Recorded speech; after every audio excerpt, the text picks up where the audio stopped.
Welcome in to Check the Mic. Steve Palazzolo. I'm back. Sam Monson. We're live on YouTube today, Sam, talking the most essential non-quarterback. There we go. Most essential non-quarterback for all 32 teams. We're going team by team. How you doing, man? Good job holding it down without me the other day. Thanks. Yeah, doing good. How about you? How's deepest, darkest Massachusetts?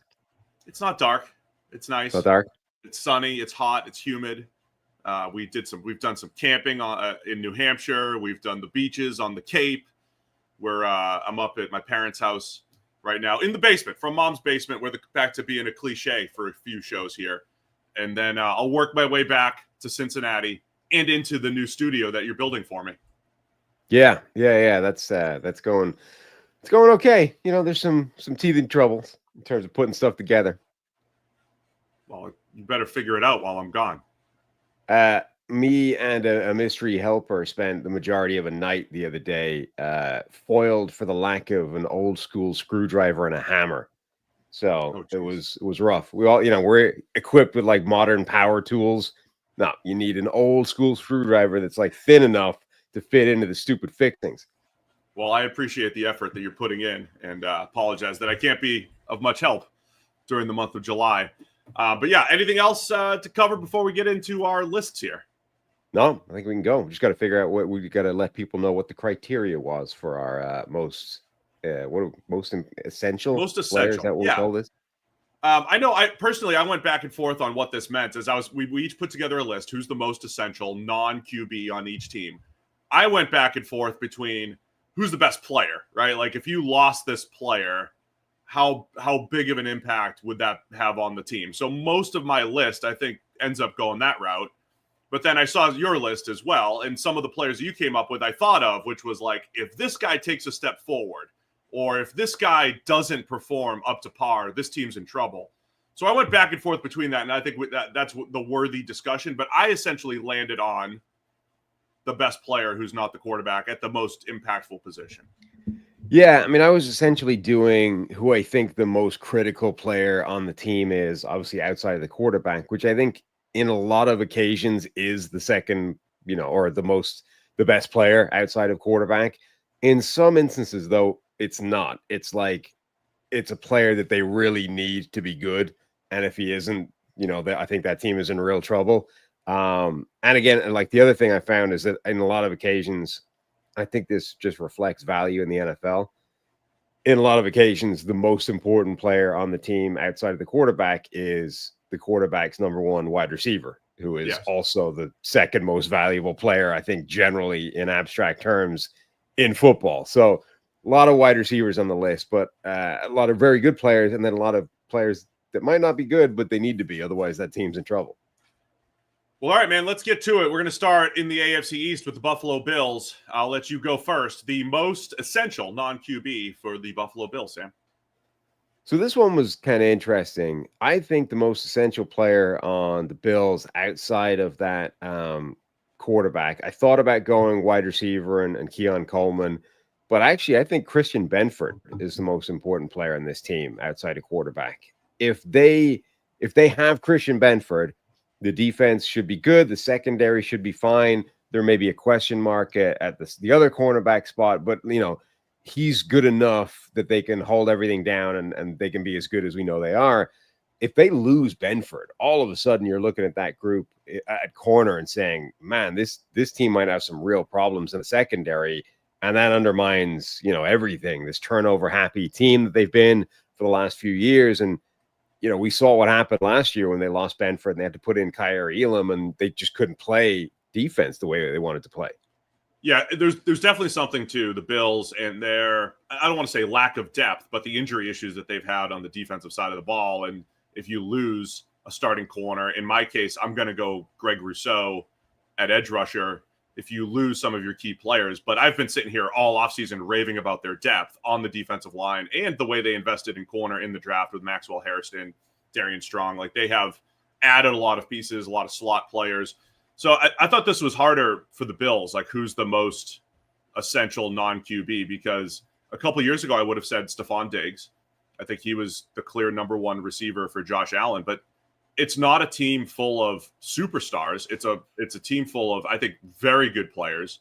Guys like Khalil Shakir, guys like Christian Benford, guys like Greg Rousseau. But I think those are some of the best players on the team. And if you lose any of those guys, you lose a lot. But I think for the Bills, it had to be on the defensive side of the ball, just because of the way their seasons have gone these last couple of years. When they get depleted on the defense, Matt Milano goes down, the secondary gets hurt. That's come back to really bite them in the playoffs. Rousseau. Yeah, and then the only other spot. I called him my breakout player for this year, and everybody's like, oh, he's already good. And I that was when I changed the rules, and I'm like, well, he's going from good to great. He's going from very good to superstardom. So I think he has that potential, and that's why I put him as my player. The only other spot would be the offensive line. Like Deion Dawkins, if he went down, I think would be a major issue for them. Yeah, I think that's fair. Let's go Miami Dolphins. Most essential non-QB for the Dolphins. I saw your list first, and this was one where, I went looking for alternatives. There isn't one. I mean, this is Tyreek Hill. Yeah. Yeah, it is. I mean, look, I've been pretty vocal the last couple of years that wide receiver one, not just the top wide receiver, but there's a handful of game-changing wide receivers who elevate the quarterback. This isn't a knock on Tua, but pretty much everywhere Tyreek Hill has gone, the offense has been better. The two places, Kansas City Chiefs and the Miami Dolphins. Now, I know the Chiefs won a Super Bowl without him, had a great offense, but now as you get a few more data points, the post-Tyreek Hill era is a lesser offense in Kansas City. In the Miami offense, and Tua's entire career, all of his statistical improvements coincided with Tyreek Hill. And Tua was pretty good last year, but the offense was missing a little something. Remember, 2 years ago, Tyreek Hill was on pace to break the receiving record halfway through the season. And then last year, he's banged up. He doesn't do a whole lot relative to previous expectations. All of a sudden, Jonnu Smith is like the top receiver for the Dolphins. It's a little bit more underneath. They're not attacking down the field. They need Tyreek Hill, not only to be healthy, but to have an impact. And when he has an impact, it opens up things for Jalen Waddle and his speed. It opens up the underneath. And I think it has a chance to really open up the run game that they need to get going as well. So, yeah, I think Tyreek Hill, is one of the most important players in the league, because if he's either not healthy or ineffective or loses a step, I mean, this Dolphins team doesn't have a whole lot more to lean on. Yeah, and last year, I mean, even when he was out there playing, it didn't look quite as sort of explosive and just terrifying as it had in the past. But like, he's been out here this offseason running, elite 100-meter sprinting times. Like, clearly he's not lost a step in terms of raw speed at the moment, even if it's maybe coming on the horizon. So yeah, like he's everything to how this offense is going to perform.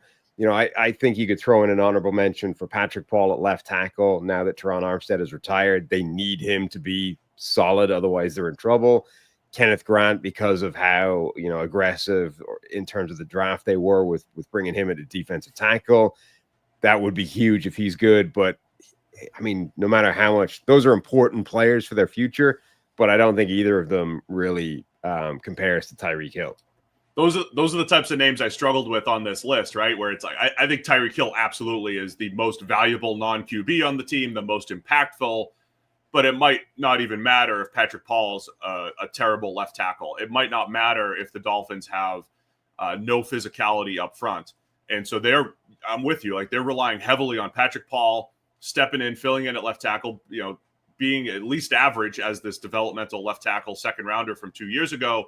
And then Kenneth Grant, losing Calais Campbell, not even just being great up front at defensive tackle generally outside of Zach Sealer. I mean, they invested in Kenneth Grant for a reason. So I feel like we almost need a different list where I listed the best players, but like the most pivotal players, Patrick Paul, Kenneth Grant are definitely both up there for the Dolphins. But I think a lot, like I said, on a lot of occasions, they're the same player. And then there are times where it's very different. Let's go New England Patriots now. Most essential non-QB for the Patriots. So I went with Will Campbell, the rookie. They made a lot of moves this offseason, tried to upgrade a terrible receiving core, tried to upgrade a terrible offensive line. I think the most important of those players is Will Campbell. Like, obviously there was the whole discussion point around his arm length, his wingspan. Is he a tackle? Is he a guard? whatever he is, they need him to be good. Otherwise, the line might not be any better than it was a year ago, and it wasn't really functional a year ago. Yeah, I considered Campbell. I mean, look, if you're talking who are the best players on the team, we've mentioned Christian Gonzalez on the top 25, under 25 list. If you want to say it's Christian Gonzalez, if you want to say it's Milton Williams, who they just paid $26 million a year for, I get it. But to me, it had to be on the offense. I get the Will Campbell pick too. Like, again, if he's terrible right off the bat, this offense is going to have issues. It's because then if they can't figure out center either, then you've got, 2, 3, 4 question marks on the offensive line right away. So I get the Will Campbell pick. I went Stephon Diggs. They haven't really had a top weapon. They haven't really had a true number one target in a while in New England. And there's a lot of pressure on Stephon Diggs, who no one else in the league wanted. And the Patriots brought in after the fact, after they tried to bring in Chris Godwin and, probably failed in some other, some other avenues as far as wide receiver goes. But we've seen Stephon Diggs, his addition in Buffalo coincided with Josh Allen's breakout, right? And this is what we try to do in football, Sam. You go back and you try to do the A/B analysis, the without analysis. And Stephon Diggs' career in Minnesota, he coincided. He was there with Case Keenum, right? Am I remembering this properly? Yeah. That was early on. The Minneapolis Miracle. Right. So, like, Case Keenum's career year coincided with Stephon Diggs. A couple of years later, Buffalo, Josh Allen was a below-average quarterback his first 2 years. He breaks out in 2020, coincides with Stephon Diggs. If he can have that kind of impact, and he could be the guy where there's not a whole lot of other dependable targets yet. As they're developing those dependable targets, it's going to be Diggs. That's going to be Drake May's guy this year. So I think both answers, your Will Campbell answer, my Stephon Diggs answer, they're both pretty valid here. Most essential non-QB for the Patriots. Yeah, they are. I mean, Diggs is definitely an important player for them. I went with Campbell over Diggs because I think there are other options in that receiving core that could kind of come together and be okay. Like Kyle Williams is really important as well as a rookie addition at wide receiver. The guys they drafted a year ago, if we haven't already written them off, Jalen Polk, etc., there's still a world where they could emerge and become a good target. And Drake May, I think, showed last year that even with terrible receivers, he can still make some stuff happen. I think, though, if Will Campbell doesn't work out, like, there's just nothing. There's no other option.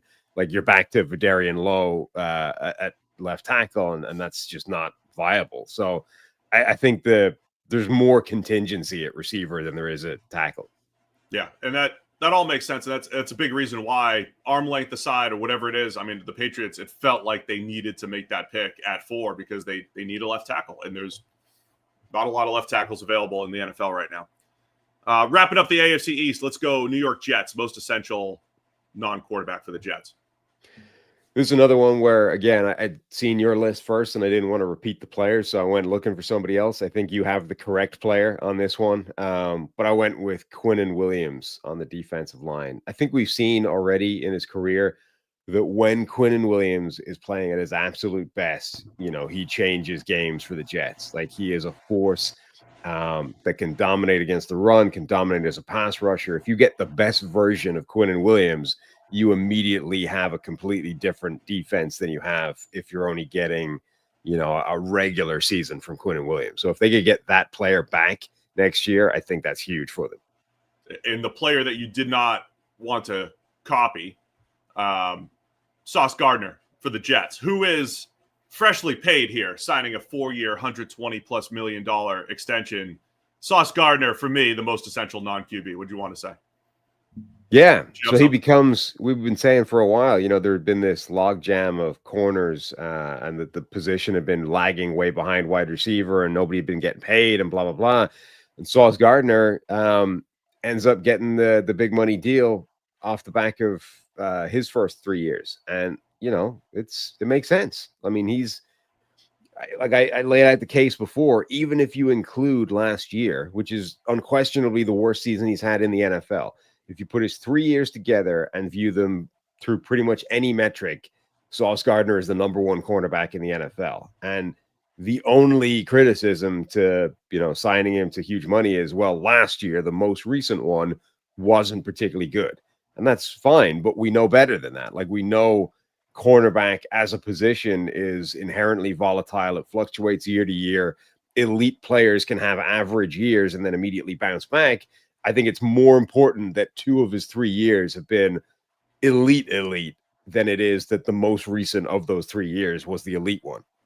And depending how you're defining this, most essential player, you could say, look, the 2 years where Sauce Gardner was elite and was very good, the Jets defense was very good. When he tapered off, the defense tapered off. So if you're describing this list as who needs to play well, who is the most important player, you could make the argument for Sauce that this defense goes as he goes.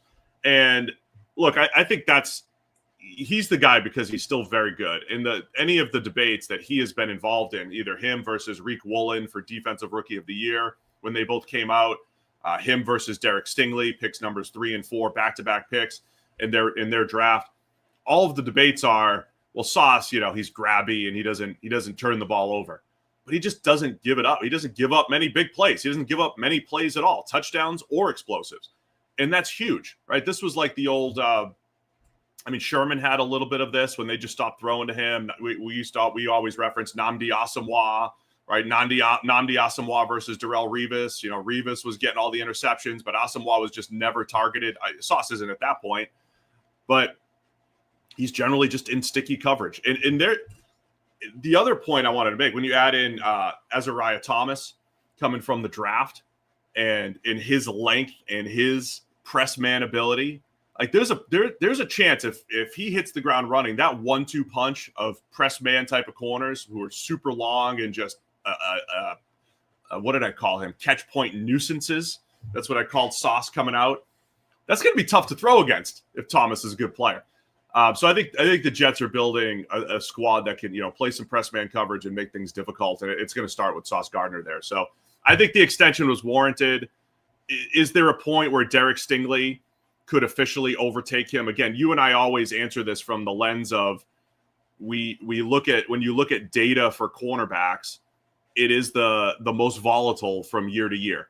So the skill level, right? Like a scout looks at a player and they look at the skill level and the talent level, and that might not change a lot year to year, but the results might change year to year. But Derek Stingley has a chance, if he can be more consistent with his results, maybe he overtakes Sauce Gardner. But I look at Sauce's bad, lesser third year, and I just think that's just the variance of the position. You have to look at the body of work and say, yeah, he's one of the best corners in the league, and certainly well worth that extension. I think stylistically, it's a lot like the Richard Sherman versus Patrick Peterson era, right? Where that's what it was, yeah. Like Derek Stingley skews a little bit more towards the Patrick Peterson style of player. Sauce Gardner skews a little bit more to the Richard Sherman style of player. And it's kind of like there are people that hate one of those styles. There are people that love one of those styles. And that doesn't tend to change. You tend to gravitate towards that style of player. I think I tend to gravitate towards the Sauce Gardner, Richard Sherman style of player. And I'm more concerned about what are you giving up before I'm focused on what are you taking away. There are other people that are definitely more attuned to the other side. Like I will give up a lot to get turnovers. I will give up a lot to be the ball hawk. Trayvon Diggs is in that category as well, right? Like I will give up, I will concede a lot of big plays to get the turnover that he's gunning for every single game. And that's fine. But that's the debate here. Like neither one of they're both great players, right? And actually, if you stacked up like 3 seasons versus 3 seasons, they've had very similar beginnings to their career. The only difference is the sequence that they had the years in. Like Sauce went elite, average. Stingley went average, elite, kind of, right? They've essentially had the same 3-year career. They've just jumbled the order that they had the years. And we feel better from a sort of pattern point of view with Stingley's sequence, because it's like, well, you're supposed to, struggle a little bit to transition. Then once you're going, you're good. Where it just doesn't make any sense for you to be like, well, Sauce is coming off a bad year, therefore he's done, right? Like it's his 3rd year in the NFL. Like we've already seen he can be elite. So like it just doesn't make sense to me to be like, well, last year wasn't that good, therefore he's a fraud. It's like, we already know he's good. We've seen it before that. And that's after years of us understanding data, football statistics, and what you do with it. I mean, if this was 10 years ago, I might be saying that same thing. Oh no, he took, really regressed in year 3. Maybe the league's figuring out this quarterback. Maybe they're figuring out Sauce as a corner, But after working with data for years, not to overreact to 1 year. And you also know at certain positions, certainly not to overreact because they will revert back, pretty quickly, especially in coverage. And I'm not saying like the most recent year is always meaningless, but like, it means more when a guy is 30, or it means more if a guy, was put in a different position and suddenly struggled. There are times where I think it's a potential red flag. Those times are not when it's a guy's 3rd year in the league and his other 2 years have been, phenomenal. Like, I just don't see the reason to overreact to Sauce's average year last year. Just to put a bow on the Jets discussion, they also re-signed Garrett Wilson. So he gets a big deal at wide receiver. And now you're talking, it's just funny because Joe Douglas just gets fired and all the players, these big name players that he left are getting paid. And I think there's truths on both sides of this. They drafted Sauce Gardner at 4, Garrett Wilson at 10. They came back and got Jermaine Johnson in the same draft. I think he's gonna get paid as well. They got Breece Hall. Like, they got good players in that draft a few years ago. But like I keep saying, if you miss on the quarterback or the quarterback situation doesn't work, it almost doesn't matter. On the other hand, at the time we even said, did Joe Douglas do a good job or did he just pick the chalk picks? That was he just didn't go off the board too far. Sauce at 4, Garrett Wilson was the consensus top receiver and the second receiver off the board that year. I think Joe Douglas just made the proper picks at the right time, and the Jets are benefiting from that. The new regime, Darren Muji and Aaron Glenn, they're benefiting from the Jets having those extra firsts a couple of years ago and locking these players up long term right now. Yeah, definitely. All right, let's go NFC East. Dallas Cowboys. Who are you going to say most essential non-QB? So this is one where it deviates a lot from best player versus most important player. I think the most important player for Dallas outside of that quarterback in Dak Prescott is Tyler Guyton. I thought about CeeDee Lamb because obviously his number 1 receiver, but it's Guyton given how much they need him to be good at left tackle. Like they made that pick a year ago. It was, I don't even know if it was, I don't think it was a reach because that's kind of where he was supposed to go, but it was a risky pick because it's a sort of a project developmental left tackle who they basically needed to be good right out of the gate because they're going to throw him in, start him at left tackle, replace Tyron Smith, a future Hall of Famer.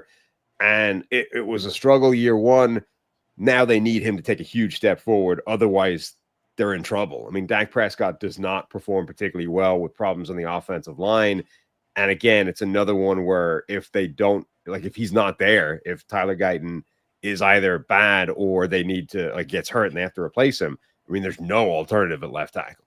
Yeah, I considered Guyton for this project. I mean, that what you just described, I called Guyton the most important first rounder 2 years ago because he had to step in on a team with Super Bowl aspirations and play left tackle and to play way better than he ever did at Oklahoma, right? You never wanted to take Tyler Guyton's Oklahoma tape and just plop it into the NFL and say, hey, go get him, kid, hit the ground running, because if you did, he was going to get whooped, and that's what happened. So yeah, Tyler Guyton makes a lot of sense. Like if he doesn't take a step forward, and you can mention the other Tyler, 12th overall pick, Tyler Booker, 2 out of the 3 Tylers on the first round, pretty important for the Cowboys. If Tyler Booker takes a bit of time to get going, they've got some problems. That's how we should have done it. Tyler is the most important player for the Dallas Cowboys. Offensive lineman Tyler, former first rounder. That's the most important. I went with the obvious pick, which is Micah Parsons, right? The best player on the team, one of the best defensive players in the NFL. I haven't gone back through our archive, Sam, but I think I've picked him for Defensive Player of the Year in our preseason picks for the last 2 or 3 years. I'll probably do it again this year because at some point he'll get over the hump and win it all. But I'll say Micah Parsons, right? Like it was a tough year last year for Dallas, coming in as this perennial 11, 12 win team who can't get over the hump in the playoffs, and then they lose Dak Prescott, they lost Micah Parsons even earlier. So you're missing your 2 most important players right off the bat. So the defense wasn't as good, the offense wasn't as good. They need Parsons, plus they don't have DeMarcus Lawrence anymore. He was injured last year and now he's out. So had to mention DeMarcus Lawrence. They need Micah Parsons. DeMarcus Lawrence in the last couple of years soaring up your rankings of most important players in the NFL. When Morgan Moses is one step into retirement here, so I need someone else to take over here for every team to sign. Do you have something on Parsons? Just that I think, yeah, whether or not he wins Defensive Player of the Year in any given year, he's one of the handful of players that's like on the short list heading into every season. In any given year, Micah Parsons could easily be Defensive Player of the Year. Same thing is true with, Myles Garrett. Same thing is true, I think, with Nick Bosa. Like, there's a few of those guys. Parsons is absolutely one of them. I mean, he's a dominant force and a phenomenal playmaker. The chat's asking for it. They're looking for it again. We just copy and paste what we've already done earlier this offseason. It's Giants time. It's the Dexter Lawrence segment. Who's the most essential non-QB for the Giants? Go ahead, Sam. Yeah, it's Dexter Lawrence. This was another one where it's like, you can go looking for other players. You can go trying to find an alternative. But like the Dolphins and Tyreek Hill, the answer is Dexter Lawrence for the Giants. I mean, he's their best player, regardless of quarterback or not. And he's also, I think, the most important. You could argue a guy like Malik Neighbors, but it's Dexter Lawrence. Yeah, and look, I just, on the best unit show that we posted last week, I had the Giants in the top 10, their defensive line as one of the best units in the NFL because they've added Abdul Carter. They still have Kayvon Thibodeau. They have Brian Burns. But it's Dexter Lawrence in the middle who makes all of that work. And the more you have those pieces up front, the more single teams you can get for Dexter Lawrence. And even if he doesn't show up on the stat sheet with all because he is getting double teamed, those edge rushers are going to get a whole bunch of one-on-ones. And they have the ability to move those guys around. So I think he is the key to that entire defensive line. Keeping the Giants in games, man. I don't know if the rest of the Giants roster, I don't know what's going to happen at quarterback, if they're going to be competitive enough for 17 games on the offensive side of the ball because of the quarterback questions. But the defense can be really competitive because of that defensive line and some of the additions in the secondary. So yeah, Dexter Lawrence makes that all tick. And we've cited this many times. He's 3x, 4x the number of pressures from the nose tackle alignment, right? So just from lining up in the A gap over the center directly as a zero tech or the one tech, right? Where you're shaded over the center. When he rushes from there, the pass rush win rate is minimal from that position historically because the guard's right there. You're usually double teamed when you're the nose tackle, and Dexter Lawrence is 2x, 3x, 4x, what everyone else does from a total pressure perspective, but also from a pressure rate perspective. So when you have that type of impact at a position that usually doesn't get pass rush impact, it just opens things up for everyone else. And it's so unique. Like nobody else in the NFL has a player that can do or is doing what Dexter Lawrence is doing. So the Giants are literally one of 32 teams. They are one of one who is able to do certain things on defense. Like they can deploy their defense in a way no other team in the NFL can because of Dexter Lawrence. And that's huge. Like if you bring something unique to the table on a weekly basis, immediately you are slightly more difficult to game plan for, to deal with on the field, than any other team is because you're the only team doing this. The Giants, and this is across multiple defensive schemes now, they have said, yeah, we could move Dexter Lawrence somewhere else, but why would we? Like he's the only guy in the league that's capable of doing this. So two different schemes now have kept him in this true nose tackle alignment and just let him cook. And that lets the rest of that defense do different things that nobody else would enable them to do. All right, let's move on to the Philadelphia Eagles, most essential non-QB for the defending Super Bowl champions. I think it's A.J. Brown. From the second they acquired him in a trade, he's been, a hugely important player for them. He's one of the best receivers in the NFL. He's one of those few guys that is, physically so imposing that he can just dominate games that way and take over and just be bigger, stronger, and faster than the guy who's trying to cover him. I think he's the most important player on that team outside of Jalen Hurts. Yeah, I think it was an oversight on my part. I usually always pick A.J. Brown, Tyreek Hill, the top 3 or 4 receivers in the NFL. They should be number one. I didn't go that way. I said Jalen Carter at defensive tackle. I think there's a case, though, for Carter as well, especially with the turnover that the Eagles have had on the defensive line, just losing Josh Sweat, losing Milton Williams. Carter's already ascended to be one of the best defensive tackles in the NFL. So, look, if he becomes the next Chris Jones type, if he really does take a step forward and cleans up a little bit in the run game, a little bit more disruptive as a pass rusher. He's already very disruptive. Jalen Carter has a chance to be that guy. I'm with you on A.J. Brown, though. I mean, again, everywhere he's gone, Tennessee's offense elevated with Ryan Tannehill. Jalen Hurts' career takes off when A.J. Brown comes in. And I think the Eagles are dangerous because of A.J. Brown, even when he only has 1 or 2 catches. Even when he's on the sideline reading a book and not catching passes, Sam, there's still, you still feel the impact because you still know that he could go off at any time. And then the next week he has 11 catches for 2 touchdowns. And that's always, it's always potentially there with A.J. Brown. So look, that's how good the Eagles are. I think they've got potentially the best defensive tackle in the NFL in a couple of years in Jalen Carter, and a guy that's in the debate for the top wide receiver. And I don't think, certainly I would never rank outside the top 3 or 4 in A.J. Brown. Just shows how good the Eagles are with those 2 stars, Jalen Carter, A.J. Brown. Yeah, I mean, I think Carter could definitely become the most important player for them. If he can just get a little bit more consistency, I think he would be that guy. Right now, I think A.J. Brown is more important.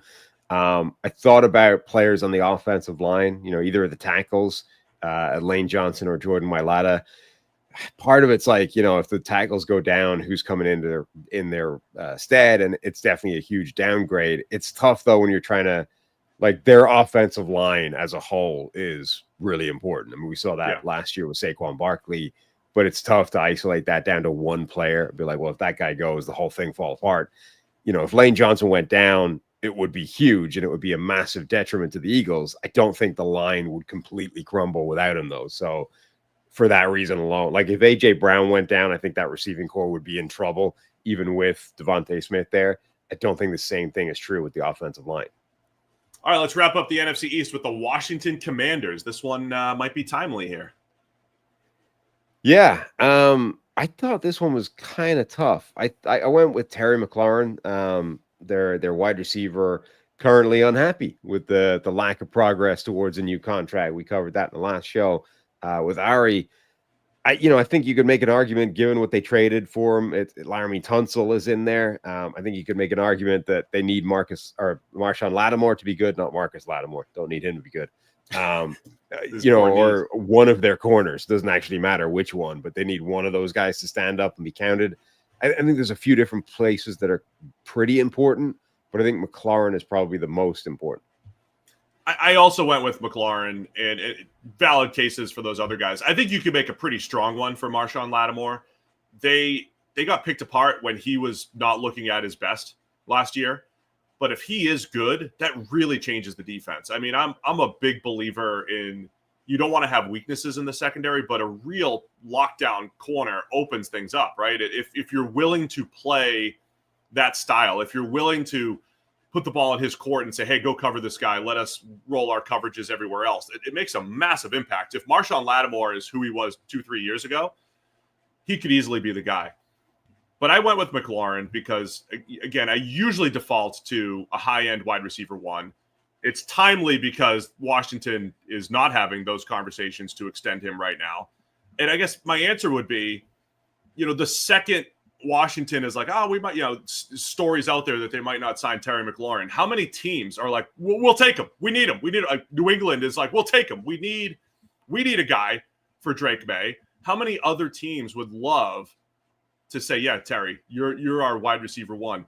And his career reminds me a little bit of DeAndre Hopkins early on, where DeAndre Hopkins, he's not as good as DeAndre Hopkins, right? There was a point 3, 4, 5 years where DeAndre was the clear top wide receiver in the NFL, I think, like him and Devontae Adams. But McLaurin's been QB proof. That is a huge data point. And when you're describing value and you're like, hey, he's gone through the ups and downs of Taylor Heineke and, very injured Alex Smith and all these other quarterbacks that he's had through the years, Dwayne Haskins early in his career. And McLaurin's always produced. And he finally has a QB. I mean, I would pay him before the numbers go through the roof. I would pay, even though he's getting older, I would pay him before he has a 15 touchdown. He's dropping 15 touchdowns out there because he has Jaden Daniels throwing him the ball. So I think McLaurin is now undervalued. And the one other thing I'll add, as a former third-round pick, the age thing that you brought up on the show with Ari, and shout out to Ari and Ben for filling in and doing a nice job the other day from Spotlight. Go check out Spotlight. I do still wonder how much the NFL has that draft round bias. And we saw that in some of the lists that are coming out, top 10 receivers, Puka Nacua maybe not getting his due as a 5th rounder. Like, is that still lurking with Terry McLaurin? If he was drafted in the 1st round, would he be making $35 million and you don't even think about it? I wonder how much that stuff lingers still with players. I think he continues to be underrated and one of the better receivers in the NFL. Yeah, I mean, I think they should pay him. I do think that the holdup is he's already 30. Like that's it's not that it's a problem, but it's at the age where you're already thinking about when it hits. Like, when does it become a problem? If we give him a giant, extension, how many years are we going to get of him being Terry McLaurin before he stops being Terry McLaurin? And maybe the answer is all of them, but I don't know that there's a way of knowing, and that's the problem. All right, man, that's it for the NFC East. Let's go AFC North, starting with the Baltimore Ravens. Another, I think, one of the easier ones in the NFL. I think this is Kyle Hamilton. We talked about him, the best player in the NFL under 25, absolute superstar in the back end. Not just that, but so important to that secondary because he can play everywhere. Like, he can be the strong safety, he can be the free safety, he can be the slot / tight end eraser, the joker player on the back end that can do everything. I mean, he is integral to that entire secondary. Yeah, completely agree. I can't wait to see if he allows Malachi Starks to play a certain role. I mean, he opens things up, and then when you have injuries, like or just you need to make a change defensively, he just switches roles like we saw last year. So yeah, there's a lot of flexibility there. He could do it all. This was a clear one for me. I think some of the chat was asking about Derrick Henry. The offense was great before Derrick Henry. And I would, for any other team, if Lamar Jackson wasn't the quarterback, yes, you could argue Ronnie Stanley. You could pick your favorite offensive lineman and say, but we have multiple years of Lamar Jackson elevating an offensive line that's pretty good, or even if it has holes, or even if they're breaking in a new guard or two, they don't miss a beat. And then we have an offense that's, as long as Lamar's been the quarterback, they've been elite. And then Derrick Henry was just this cherry on top of this already elite offense. Derrick Henry's not the driver to this thing, but he's definitely, averaging 6 yards a pop is nice because everything else is set up for him, and he's great. But I wouldn't take Henry or those offensive linemen because I think Lamar is still the engine for this offense. No, I mean, look, Derrick Henry can average, an incredibly impressive rushing production behind that offensive line and with Lamar Jackson there. But like that offense, that same dynamic turned Gus Edwards into like a 5-yard per carry running back. It turned J.K. Dobbins into a 6-yard per carry running back. Like, we know the power that environment has. Yes, Derrick Henry is an upgrade over either of those guys, and that's why, he's able to go charging after like offensive player of the year type awards, but he can't be the most important because of that. Because we know they can have a perfectly productive, powerful, above average running game without Derrick Henry there. All right, let's go Cincinnati Bengals here. Most essential non-QB in Cincinnati. I think it's Trey Hendrickson. Jamar Chase is obviously, arguably the best wide receiver in the NFL, certainly top 2, top 3, but he's missed games and they've been fine. T. Higgins is still there. They kind of insulated against that. They have been able to go without Jamar Chase and still had a really powerful offense. You take Trey Hendrickson out of that defense and they did nothing. Like, there's no pass rush anymore, particularly with their first-round pick, Shamar Stewart, not in Cincinnati. In Texas somewhere, and maybe not ever in Cincinnati. So it's never been more vital that Trey Hendrickson is on this team and paid and happy. Yeah, I think it's a very fair point that it's Hendrickson, because they had, remember early last year, I was pulling out the lowest graded per PFF, like the lowest graded PFF team pass rushing grades for teams. The Bengals had 2 out of the worst, 10 over the last 5 years early in the season. Jaden Daniels picking them apart at 90% completions. And Trey Hendrickson had the TJ Watt-esque type of games where he was the only one getting pressure And when he got pressure, it wasn't like, oh, he got pressure, but this dude's wide open. It was like he got pressure and he finished it with a sack, and it was clutch, and it may be a strip sack. I mean, there's so much to say about Trey Hendrickson and doing that as the one guy on that defensive line. So I get that point. I still went Jamar Chase as the most essential because, again, guy that is arguably the best wide receiver in the league, right? You're debating him and Justin Jefferson, A.J. Brown, Tyreek Hill if he's healthy. I think those are the top four just off the top of my head. So Chase is one of those guys. And even though Higgins is there and did fill in admirably as a wide receiver one with Chase injured a couple of years ago, and you have Joe Burrow throwing him the ball, when Chase is out there, it just opens everything else up. And the other part about Jamar Chase is he's succeeded in basically two different roles. He's been straight up deep threat earlier in his career. He's been the high volume, move him around, throw the ball underneath type of guy. And he's the guy, like, if you're a Burrow detractor, you pull up highlights of Jamar Chase outrunning the defense. Like, here's a little quick slant where Jamar takes it 70. Here's a slant where he takes it 60. And so he has that ability as well. So he's got the take the top off the defense ability. He could be a high-end possession receiver, and he can create after the catch with his speed. So I'm still going Jamar Chase here. But it's viable. This reminds me a little bit, Sam, of the Packers a few years ago where we said they have Aaron Rodgers, Devontae Adams, Jair Alexander, right? Like maybe one of the best quarterbacks, one of the best receivers, one of the best corners. You could have your debates. Are they 1, 2, 3? Where do they rank? But the rest of the roster, had some questions. You didn't have anybody else like those guys, but they were still really good. The Bengals are in that territory where it's Burrow, Chase, Higgins, Hendrickson. They have some nice other pieces, but it's very, very star heavy in Cincinnati. Yeah, and with the defense, in flux, changing scheme, they need. I think they're in real trouble if they don't get Trey Hendrickson happy and back in the building. If you liked the Dexter Lawrence segment, you'll love the Myles Garrett segment. Cleveland Browns are up next. The most essential non-QB is Myles Garrett.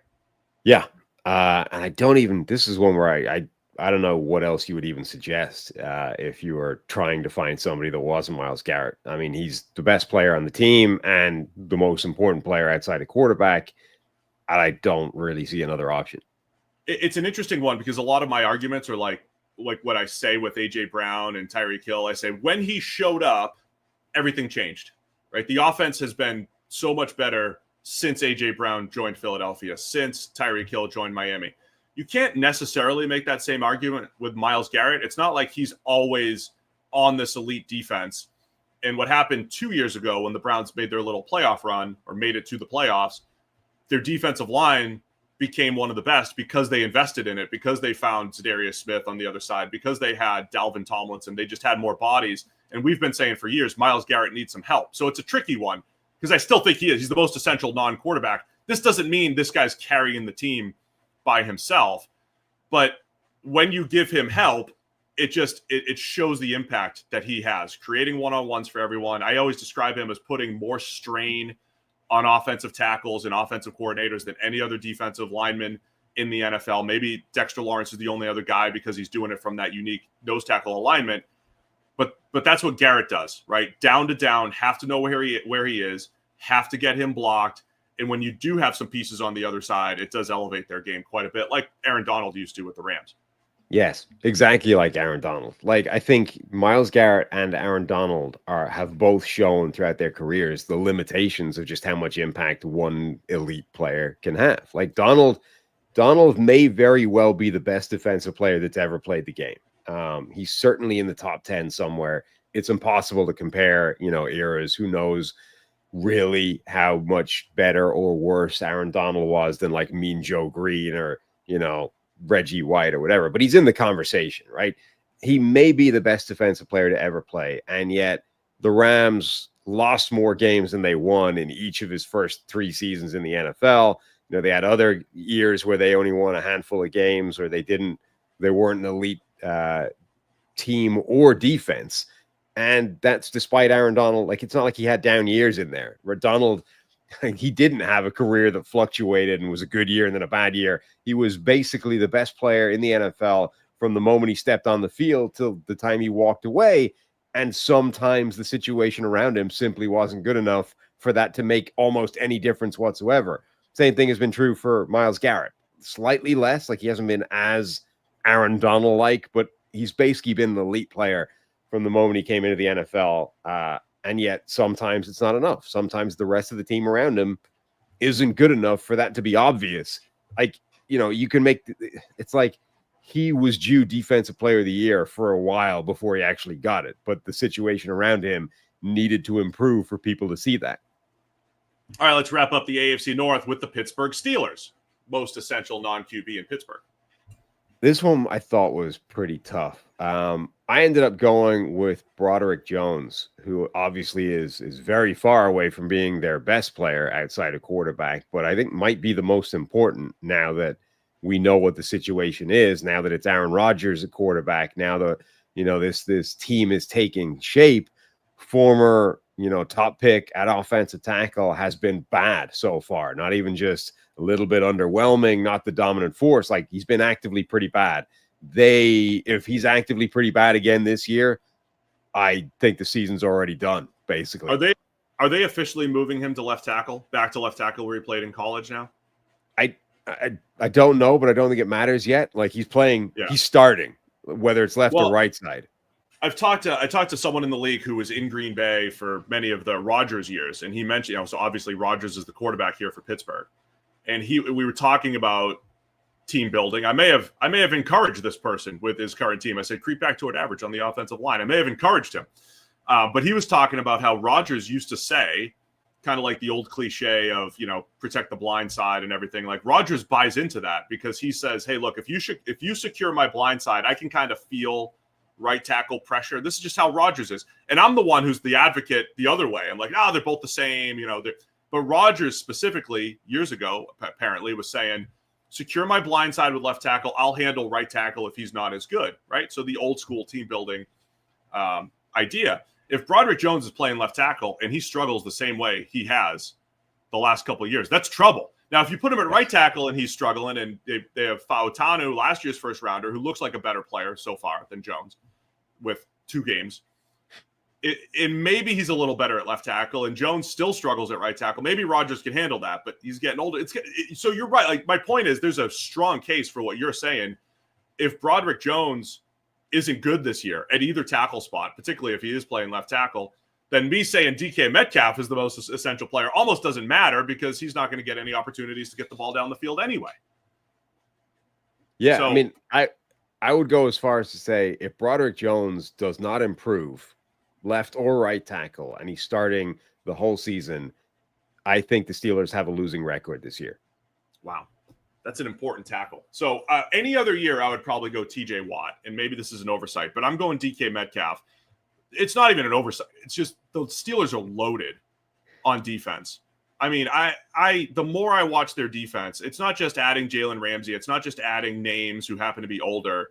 They've got a mix of youth on that defensive line, veterans on the defensive line, depth, mismatch ability in the secondary and in the front. I just love their defense this year. Steelers could have an elite defense. If they're the best defense in the league, I think they're the most likely team to be the best defense in the league without even looking at schedule. They do have to play the Ravens twice, Bengals twice. That's tough.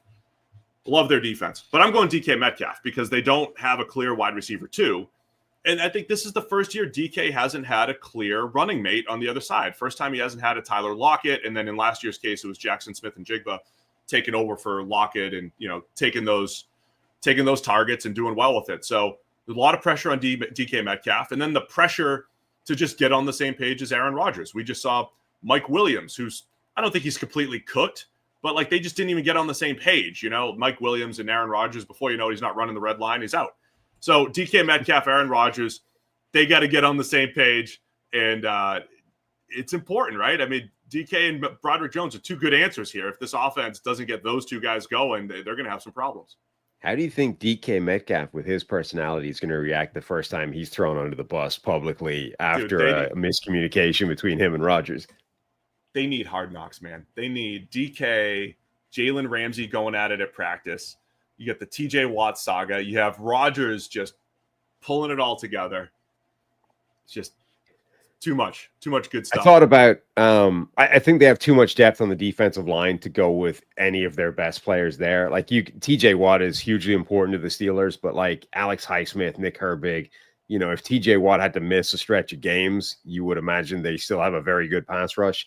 Cameron Hayward, sort of similar thing inside. Like he's phenomenally good, but even if Cameron Hayward went down, Keanu Benton's still there. Now draft pick, top Derek Harmon is there, who they expect to be good. Like, I think there's just too much contingency and depth to say any of those guys are the most important or essential player.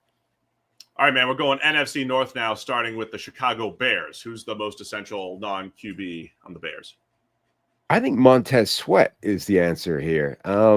Remember, without Montez Sweat, they had basically the worst pass rush in the NFL. And okay, they've chopped and changed on that defensive line. They've made some upgrades and they've shifted things around. It's still largely Montez Sweat. Like, he was the guy that solved that. And it's not like they have the best pass rush in the world with him there, but he was basically the guy that made the difference. You take him out, I think you go back to probably being maybe the worst pass rush in the NFL again. Grady Jarrett, a lot of it depends sort of how much juice he still has in the tank. And I don't know that it's that much. So I think Montez Sweat is still the most important player there. I went back and watched some of Sweat recently from last year. From last year. He got hurt middle of the season, about the middle of the season. Wasn't the same player when he came back. This is what I always encourage people if you're looking at efficiency stats or PFF grading or whatever it is important to dig into the context. The context with Sweat, trying to play on a bad ankle, much like Mykel Williams with Georgia, the draft pick for the Niners, first rounder, trying to play on a bum ankle. And when it's visibly difficult to, get off the ball and create any sort of explosion, it's tough to produce. That was Sweat last year. But if he's healthy, he's a really good player, power player, good run defender, power type of pass rusher. They do need Odiingbo. They do need Grady Jarrett, Gervon Dexter. They do need those guys to step up and, be worth the money that's paid. The first two guys there, the free agents. But yeah, Sweat's a good shout. He's really good. And when he got hurt, you could, pass rush defense wasn't the same. I went DJ Moore.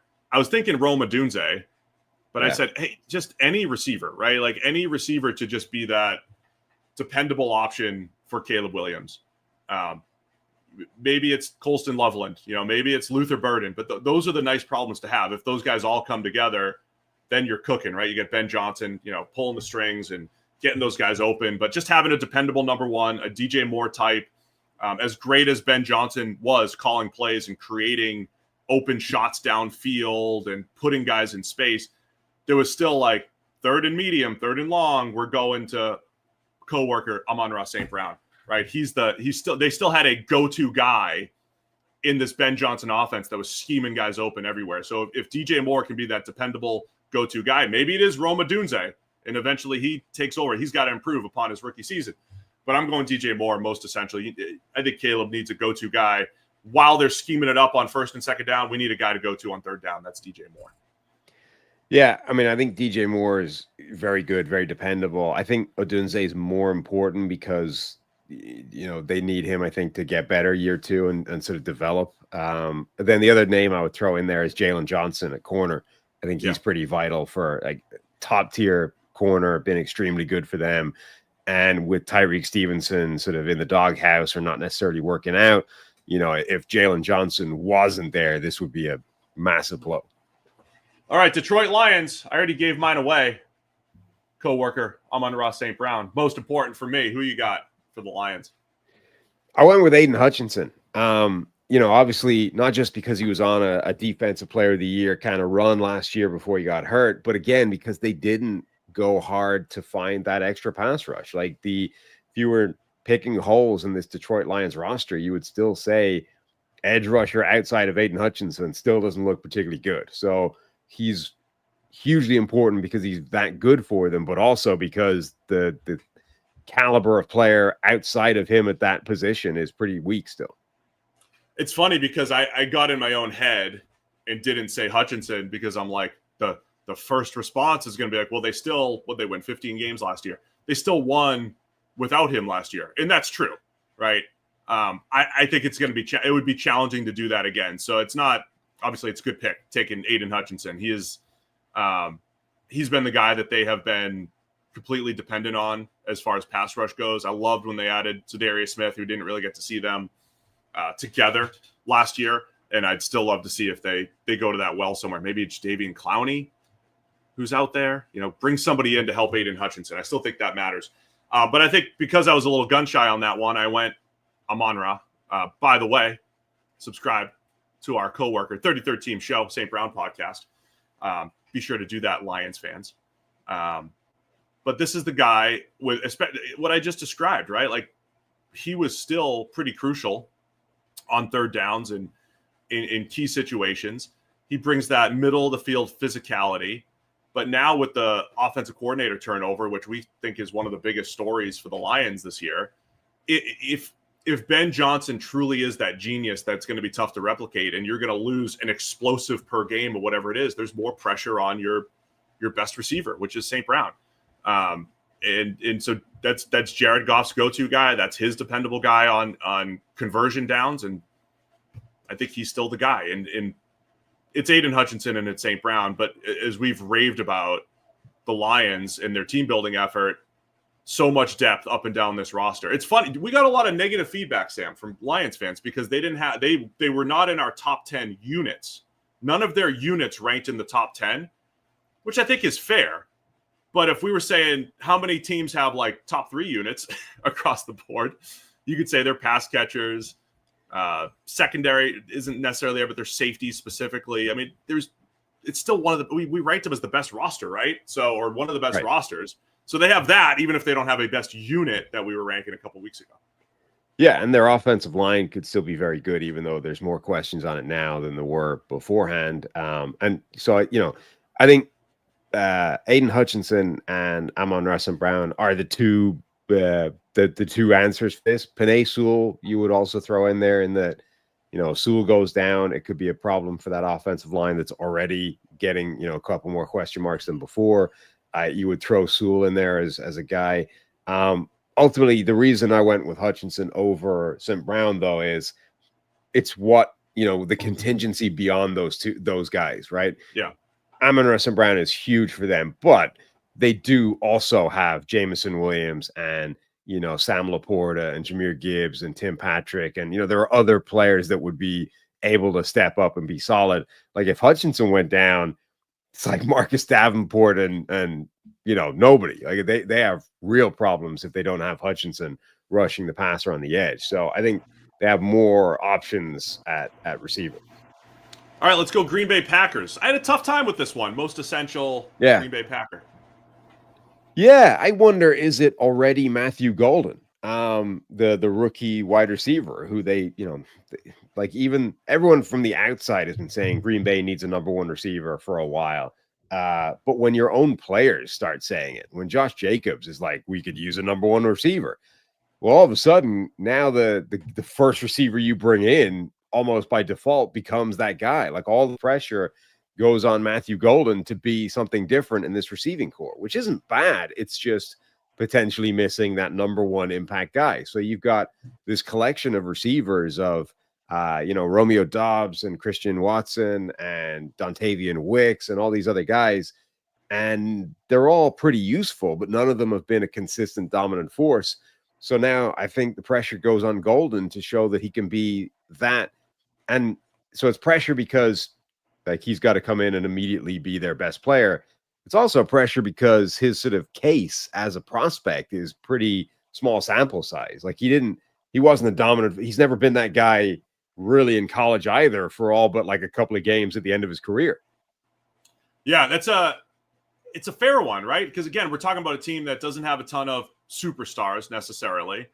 And if they're going to get over the hump, I think they need their pass catchers to be better. So I went with Christian Watson. So I took a different receiver because I'm thinking when Watson's healthy and out there and when he's at his best, they're running him down the field. They're running him on deep crossers. And he's that speed receiver that opens things up for everyone else, especially when he's catching the ball down the field because he's open quite a bit. So I think when Christian Watson's cooking, he's the guy that helps open things up for everybody in Green Bay. Everybody's looking for who's the wide receiver one, who's the high volume guy. Fantasy people are ripping their hair out because Jaden Reed every other week looks great, and then he has 0 catches. And so there's no consistent week-to-week option, but that doesn't matter for winning football games. What matters is stressing the defense.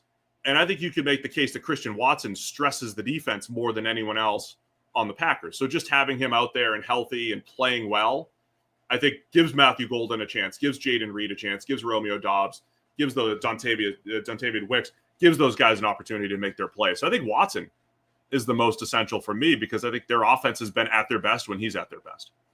Yeah, I think that makes sense. Other than the only reason I don't think it's him is because I think Golden sort of represents maybe already changing tack from what they had. Like it sort of says Christian Watson might not be the guy we drafted when we snagged him.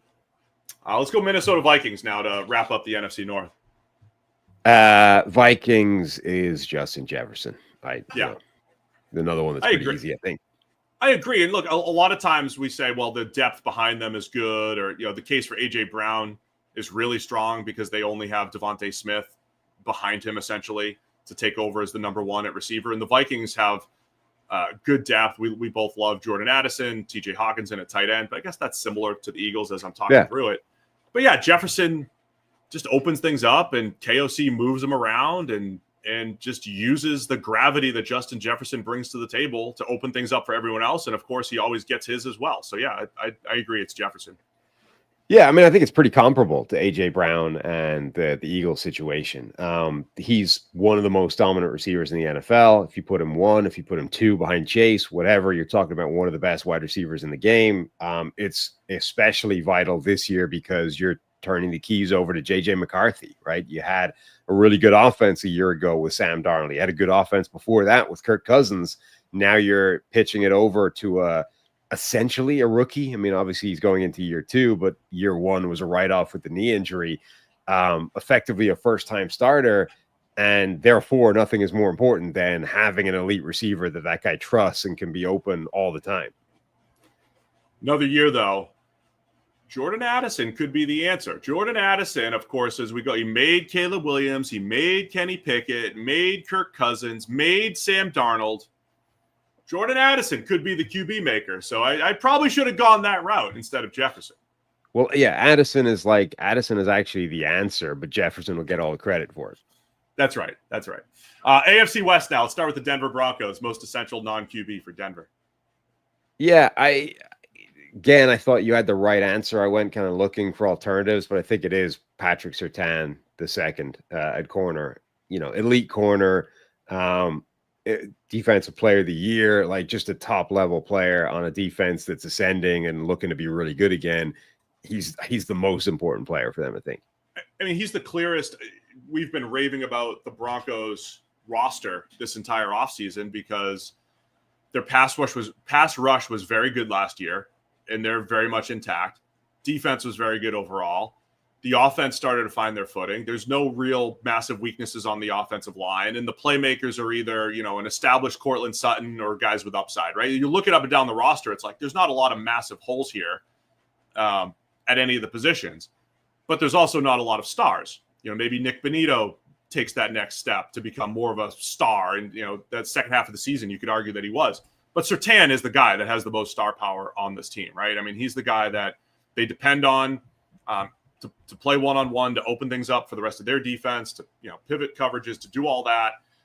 He's the clear superstar on this team. So, yeah, I think Surtain absolutely is the answer. And Jahdae Barron in the first round, that it makes life easier for him. And if Barron is that good, or Riley Moss, I mean, once you have consistent CB2 play and nickel play, you have a chance to be another have a top five defense, year in, year out. But Surtain kind of makes that all work for Denver. Yeah, I Nick Bonito, I think, is definitely worth a shout as a player that's really important to them. Like if he continues his trajectory, he's a top level pass rusher. Again, if you lost him, that really sort of loses a lot of teeth, that defense, that the pass rush, the pressure up front. But yeah, nobody I don't think can come close to Patrick Surtain. Cortland Sutton on the offensive side, if they didn't have him, that would be a huge blow. But I think it's still pretty clearly Surtain. And Bonito was doing those. I love when edge rushers they're making plays in coverage. He had to pick one pick six or two last year. It's a long time ago now. But Benito was making plays in coverage. Like he was just every single week after like week 7 or 8, it's like Nick Benito's making plays. So yeah, there's a good case for him. But yeah, I like Surtain as the guy. Kansas City Chiefs, most essential non-QB. I went with Rashee Rice. I thought we saw last year, how important he was once he went down. Like he is the guy that fixes that receiving core. And it's a weird group now where it's kind of disjointed. There's talent there, but it hasn't. Like this offense has not looked the way it looked in the past for a couple of years now. And Rashee Rice kind of rescued that towards the end of his first year. And then obviously it looked like he was going to continue that. Then the knee injury hit and they never kind of got it back together. Outside of him, you've got this sort of unknown quantity of what Marquise Brown can look like within this offense, a player who, has underwhelmed generally in his NFL career. You've got Travis Kelce, who's pretty clearly on the decline at this point at tight end, the other sort of safety blanket that Patrick Mahomes has dealt with. Xavier Worthy, the speedster who's been sort of shoved into different roles and maybe not quite what he was supposed to be, given what they needed him to be year one. You've got a whole receiving core and passing attack generally, I think, that doesn't know quite what it is without Rashee Rice. I think he's the guy that enables them to just go, all right, we know how we can make this work with him. We can a ton of high volume, low depth slot stuff. Rashee Rice can cook, and then we can go to work with other things. Yeah, last year was a good example of everything. I mean, if he stays out there, not only was he becoming Mahomes' go-to guy, but you keep Xavier Worthy and like just keeping the fear of Xavier Worthy's speed in the defense. Worthy doesn't have to do as much of the underneath stuff. So yeah, like we're hearing this all offseason right now. The Chiefs are going to be throwing down the field, more explosives. They don't want to be as conservative on offense. But Rashee Rice helps that, right? Because you can't just throw deep to Xavier Worthy and Marquise Brown if you don't have a viable underneath threat. And your argument's strong too. As Travis Kelce gets older, Rashee Rice kind of takes over some of those targets. I think that's a fair one. I still went Chris Jones on the defensive side of the ball. I mean, I think if they lose Jones, right, they've lost a little bit of depth on that defensive line. We always talk about how much he impacts the game on the interior and then on the edge when he wants to. When you're really watching the Chiefs, the number of times that he wins within like a second and a half of the snap, which is really fast, by the way, the number of times he just beats his guy quickly and is just blowing up plays, just completely blowing up plays. And the ability, and then you play a little bit of press man coverage on the back end, just throw off the timing of routes just a little bit, combined with Chris Jones' quick pressure. That's what makes the Chiefs defense really tough to complete passes against with Spags. That's what it's been. So it's Jones, right? I mean, for me, it's Jones. He's the best defensive tackle in the NFL until somebody dethrones him. And if the Chiefs defense did not have him, I think they'd have some problems. Yeah, I think you could throw in Jalen Moore, their new left tackle, as well. I think yes, that gets mitigated a bit because they drafted Josh Simmons, at the top of their picks this year. So you're a little bit less concerned. Like even if Jalen Moore doesn't work out and it's a complete whiff on free agency, you can at least at some point relatively soon turn to Josh Simmons once he's recovered from that knee injury. Definitely the offensive line generally is a little bit more concerning than it's been in previous years. But I don't know if you would say, Jalen Moore is the most important player. Kingsley Suamataia at left guard is the most important. Juwan Taylor just not being terrible at right tackle is the most important. Again, it's more the fact that the offensive line now has 3 spots that are potential creaks, whereas in the past it's been 1, it's been 2. That's the concern. Yeah, if we're listing most pivotal or most important, that's there. Left tackle. This offense, when the left tackle has had an issue, just the left tackle itself, when they've had issues, this offense has not been the same. So I think it's a fair one. I wrote that down. We're doing camp battles, training camp battles. We're going to preview those on Monday's show. So be ready for that. I'm talking Jalen Moore and Josh Simmons based off whether or not Josh Simmons is ready. I think that's going to be one to highlight as far as something to keep an eye on as far as the preseason goes. So we'll talk about that more on Monday. Las Vegas Raiders, most essential non-QB. Who you got for the Raiders? I think it's Max Crosby, even though this is another one where it's kind of like the Myles Garrett, Aaron Donald thing. Like Max Crosby's had years where he's been absolutely phenomenal and it's made no difference whatsoever because the rest of the Raiders has been terrible. Right. But he's the most essential player that they have. I completely agree. I mean, it's also, he's kind of like the heart and soul of the defense. We know he plays hard, but he gets after it in the run game. He's a very good pass rusher. He kind of took a step back a little bit last year as far as just pure production goes. I don't know if you want to put him in the Garrett or Micah Parsons world, but I mean, he's a second tier high end edge. I mean, that's a top 5, 6, 7 edge rusher in the NFL. That changes defenses. And it is similar to the Garrett discussion, whereas if you get Christian Wilkins going at defensive tackle, if you get Malcolm Kuntz on the other side, as they did a couple of years ago, Tyree Wilson, once you get a few other pieces there, I think it brings out Crosby's value even more. Because then if you took Crosby out of it, they're in a lot of trouble. But when he's in there, opens things up for other guys who can at least win some one-on-ones, then you've got something to build around. So I agree. It's Crosby. And because to me, it's tough to look up and down the roster and find another major difference maker right now. Unless Ashton Genty is the guy, the next, running back difference maker. There's definitely that's a possibility. I mean, if the situation there on the offensive line, Geno Smith coming in at quarterback, if that is good enough that it enables, the environment is fertile enough for a Saquon Barkley type of season, right? Like the Eagles had the offensive line, they had the passing game, they had Jalen Hurts, they had all these things already there, so that when Saquon stepped on the roster, they were just able to go to the moon and send him on the way to 2,000 yards. If the Raiders situation it's not going to be as good as that, but if it's good enough that we at least get to see what Genty can be, and he is as special as he looked in college, there's definitely a world where he becomes immediately like their most important looking player. Yeah, it's possible. I think they're moving in the right direction as far as adding pieces, but yeah, they're still lacking in star power at the moment, the Raiders. Wrap up the AFC West with the Los Angeles Chargers. I had a tough one with this one, Sam. Where'd you go with the Chargers? Yeah, I did as well. And actually, sort of sticking with the Ashton Genty theme, I therefore ended up settling on Omarion Hampton, their running back that they snagged at the top of this draft. Like the Jim Harbaugh, ethos has been the run game, right? Offensive linemen are offensive weapons. We're going to go Joe Alt over a receiver. We're going to this thing has been from day one foundation. We're going to set up to run the ball. We know we've got Justin Herbert, but the best thing for him is for us to be able to run the ball a million times, for him to, have to pass it 15 times in a game, JJ McCarthy style or old school Russell Wilson style, and not have to lean on him to do everything. So I think, they first round running back and a guy that was debatable as to sort of how high you should draft them. I think there's a lot of pressure on Hampton to come in and be a dominant force right away.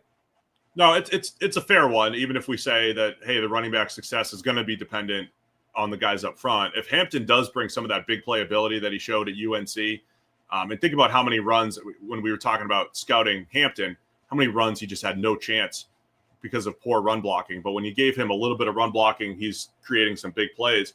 There's something to it with Hampton. I think where I struggled is I wanted to give the answer of who's the most important, who do they need? And I'm thinking wide receiver 2. So I said my answer is Ladd McConkey. So I said Ladd McConkey is the most important because he came out, showed that he can win on the outside. He can win from the slot. He's quick and fast, and it just all showed up on film. He became the most dependable receiver for Justin Herbert. I think the most important player is who complements Ladd McConkey. Is it Trey Harris, the second rounder? Is it Quentin Johnston taking a step forward in his third year? But if they lose McConkey, they're in a lot of trouble, right? If he's the biggest question this offseason, one of the biggest questions for me this offseason is who are they going to get to complement Ladd McConkey? But if they lose Ladd, they're in a lot of trouble. They've got one of the worst receiving corps in football on paper without Ladd McConkey. So he's the guy for me.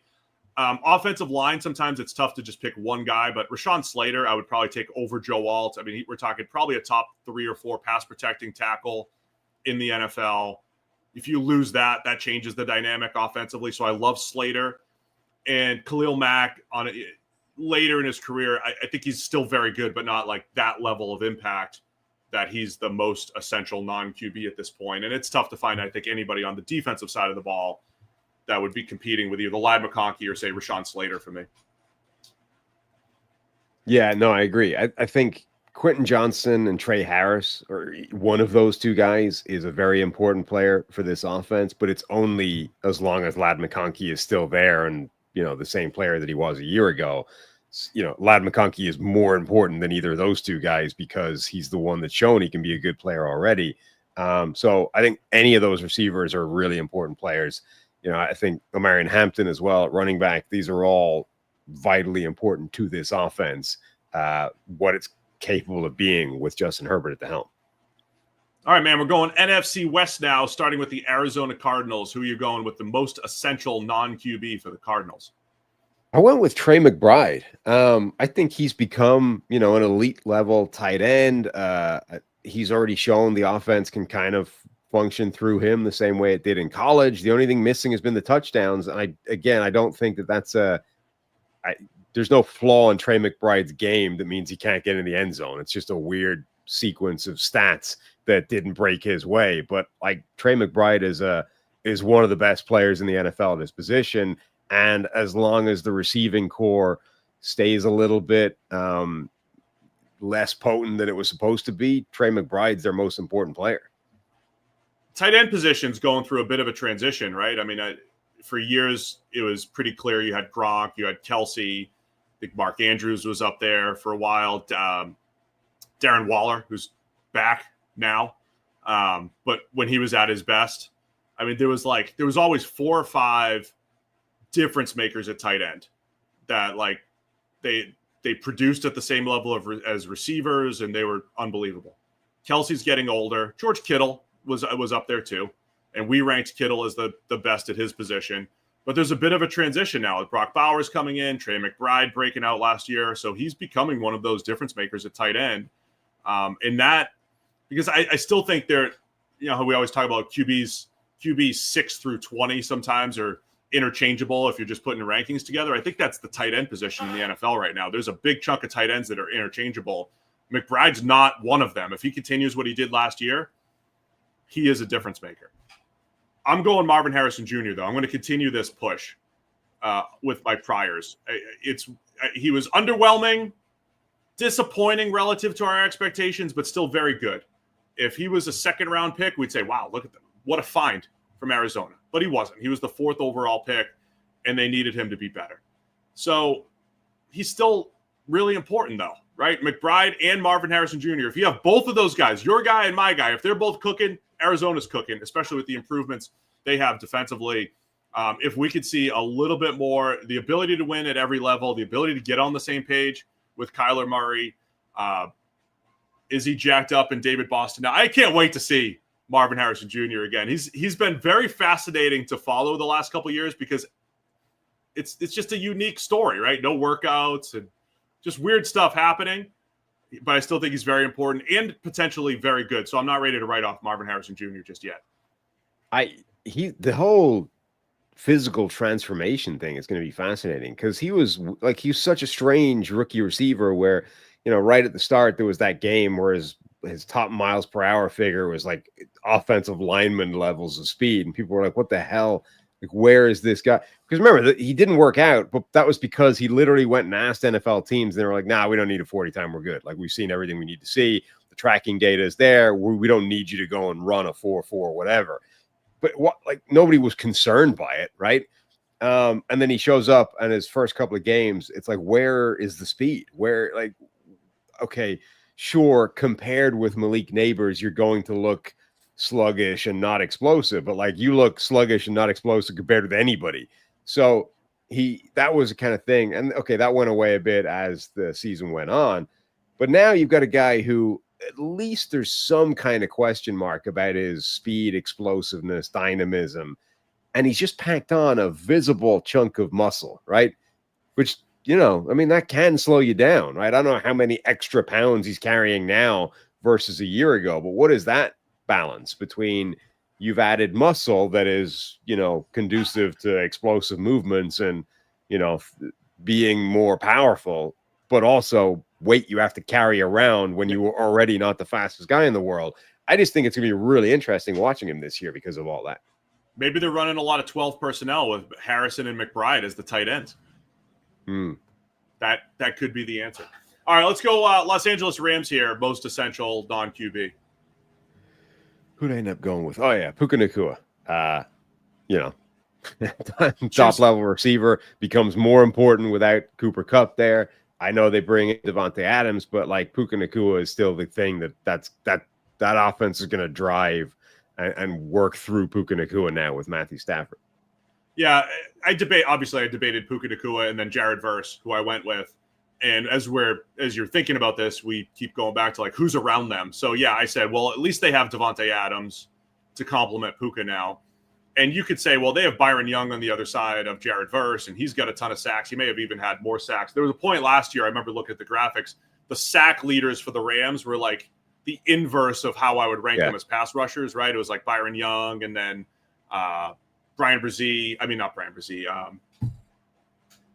Braden Fisk, and then Kobe Turner, and then Jared Verse. I'm I would flip those, right? Jared Verse is the best pass rusher. He's the guy that defenses probably fear the most. So I'm going Jared Verse.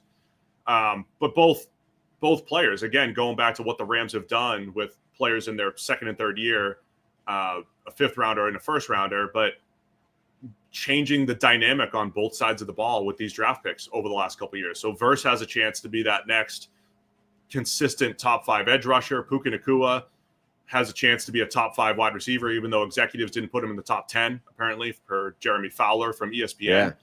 Seemed a little crazy to me. I'd have to go back and see exactly who they had over him, because when you get into rankings, it's it's tough because there's a lot, and there are a lot of receivers. But yeah, I think Puka's at least a top 10 wide receiver. So yeah, either answer is fine for me for the Rams. Verse is a great example of why looking at just sack figures is often a very bad way of judging pass rushers. He had 6 sacks last year, but he had 77 pressures and a really high-end PFF pass rushing grade, and was just an absolute dominant force. You could see it on tape consistently week on week. And sometimes that doesn't translate to sack numbers. And, a lot of times it does. It's not like they have no correlation whatsoever, but there's no better case study than this is a bad way of judging a player, because Verse was incredible last year. Well, even before that, when the Rams were giving it up on the ground and they were struggling in the run game, Jared Verse was not struggling in the run game. And as week to week NFL analysts, Sam, and we're watch Jared Verse, he's playing great. It's well, the Rams are giving up 200 on the ground against the Eagles, so does it even matter? And eventually it did. But sometimes when you watch the player individually, they keep winning, but it doesn't matter. You just gave up a 10-yard run. But if you just watch Verse, he was a hammer in the run game, and that power was unbelievable rushing the passer. And eventually it all came together for that Rams defense down the stretch. And I think you saw the impact that Verse could have. So I'm good with either player. Jared Verse, Puka Nacua. Nice job by the Rams with those young players carrying the non-QBs. 49ers are next. This one, if we had done this for the last 5 years, really difficult to pick the one most essential non-QB for the 49ers. Where are you going with this one? I think it's still difficult because they still have a lot of star power, and a lot of, some of the best players at their respective positions. They've lost a couple of those, but they still have plenty of them. So I think it's still pretty tough. I end up going with Nick Bosa. Again, he's in that category, like Micah Parsons, of in any given year, Nick Defensive Player of the Year. He's not completely by himself because of the rookie class that they've added to the mix, but he's very much the only proven commodity on that defensive line. Nick Bosa plays out of his mind, has a Defensive Player of the Year kind of season. That defense might be fine. If Nick Bosa is not there, or he's hurt, or he's having a bad year, I don't know where the pass rush is coming from. Yeah, that's one of those, I wouldn't have chosen Bosa a few years ago because they were loaded on the defensive line, but it's a fair one now because of what you said. By the way, yesterday, the Niners, I know you and Ari and Ben did a really nice job breaking down the second-round draft picks who were unsigned and the reasons why, and going through all the scenarios. Did the Niners break the seal yesterday with the Alfred Collins signing? They at least got him into camp, and the hope is that that's going to open things up for the other second rounders to finally sign here.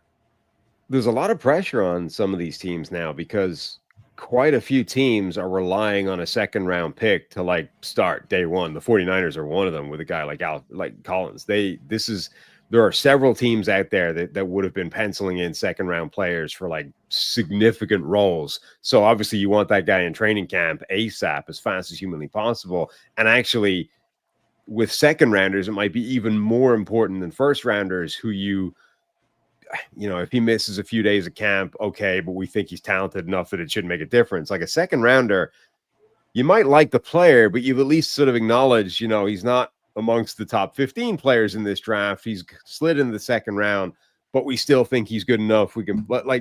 There's probably a world where those second rounders actually need training camp more than the first round guys do. So that said, I went with Trent Williams as my guy.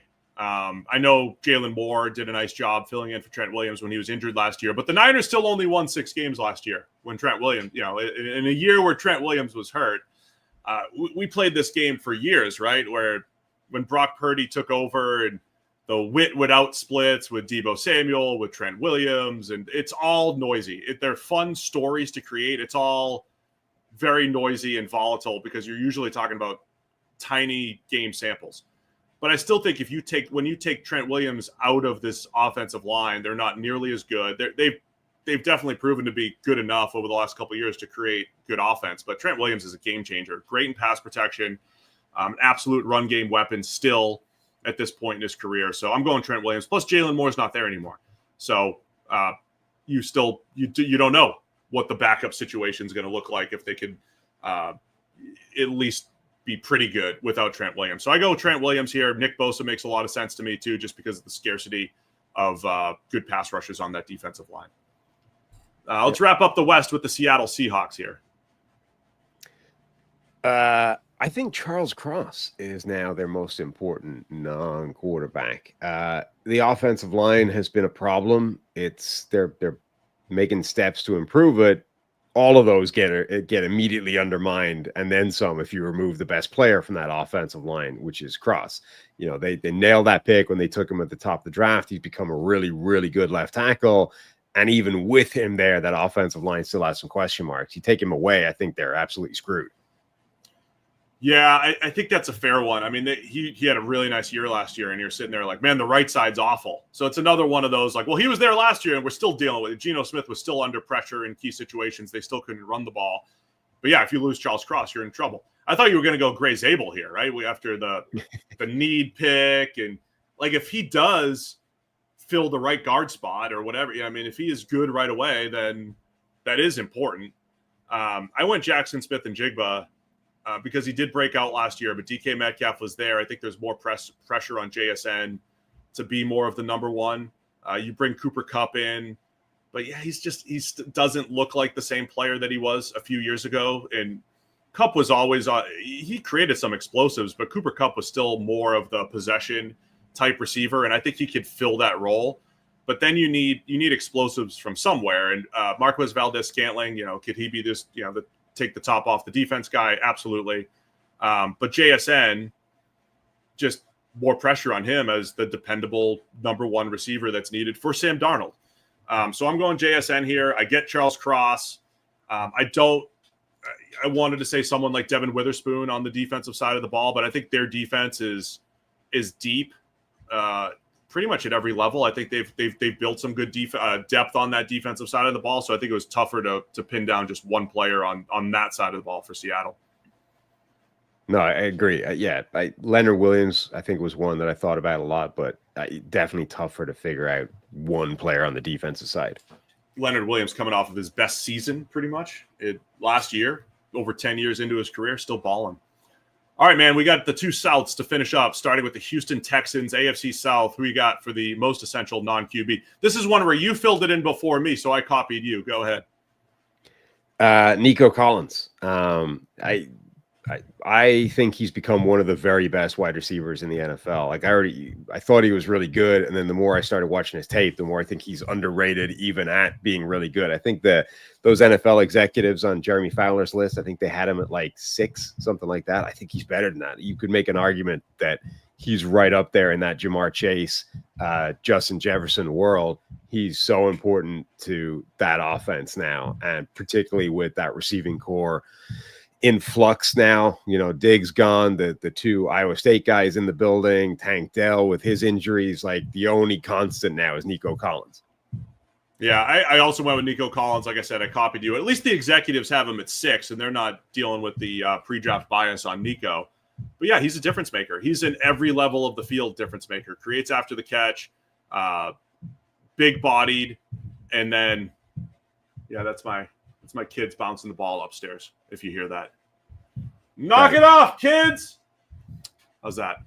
But Nico Collins as a deep threat and what he brings to the table, I completely agree. The other challenge here is like, all right, who do you pick, Will Anderson or Danielle Hunter on the defensive side of the ball? You can make an argument for either. If you lose either of those guys, it affects your pass rush quite a bit. Derek Stingley, I think, has a strong case, especially if he can replicate what he did last year. Yeah, I think there's a few. Like, I definitely thought about the defensive line again because there's 2 of them. It's hard to say one of them is the most important. Stingley, definitely, you would have an argument for. I think they have quite a few very important players, but nobody exceeds Nico Collins. All right, let's go Indianapolis Colts. Most essential non-QB for the Colts. This one I struggled with quite a bit. I ended up going with DeForest Buckner as just the best, most versatile, most consistent player on that defensive line. But yeah, I kind of struggled with the Colts. They remind me a little bit of going through the Broncos roster, where you look at the receiving core and there's 3 different players in their top 3 with 3 unique skill sets, and Michael Pittman and Josh Downs and Alec Pierce. Yeah, Tyler Warren. You could argue Tyler Warren, because if you really want him to be this 3-down difference-making tight ends, that, you know, he has to hit the ground running doing that. But yeah, there's not a lot of star power for the Colts. Charvarius Ward coming in to play corner, I think there's an argument for him. Again, when you have that really good cornerback one, does that open things up? But I also went with DeForest Buckner. I love watching DeForest Buckner play. I wanted to do a segment, Sam, and I wonder where we would go with this. The most consistent players. I actually want to try to study this. Who are the most consistent players in the NFL? The 2 guys that come to mind off the top of my head are Jake Matthews, Falcons left tackle, and DeForest Buckner for the Colts. Like, just year in, year out, dependable, similar level of production, rarely miss time. DeForest Buckner is one of the most consistently good players in the NFL that you just don't hear about. And then when you add it all up, it's like, wow, that's a really good career. And then when you watch him play, like, he's long and just doesn't get blocked. And remember, you were obsessed with him? Remember why PFF is obsessed with DeForest Buckner? You wrote that article, Sam. So DeForest Buckner, I'm glad we could give him some love here, because I love watching him play. And yeah, he's one of the most underrated players, consistently good players in the league. It would be really interesting to see as well if there are super consistent players at like all different ability levels. So, like, obviously you've got Aaron Donald, who's just consistently elite, right? Matthews and DeForest Buckner are both consistently good to very good. But do you have guys that are just like consistently average? Like, every week he's going to give you rank average play no matter come what may. Doesn't matter who he's facing, whether it's all pro or like journeyman, you're going to get some bang average play out of this guy. The Thomas Jones All-Stars of average. Yeah. Let's go Jacksonville Jags. Who you got for the Jags, most essential non-QB? I think their most essential non-quarterback is Brian Thomas Jr. He could be a superstar. He was mentioned in the honorable mentions thing of that Jeremy Fowler top 10 wide receivers article, and basically everybody said next year he's going to be on this list.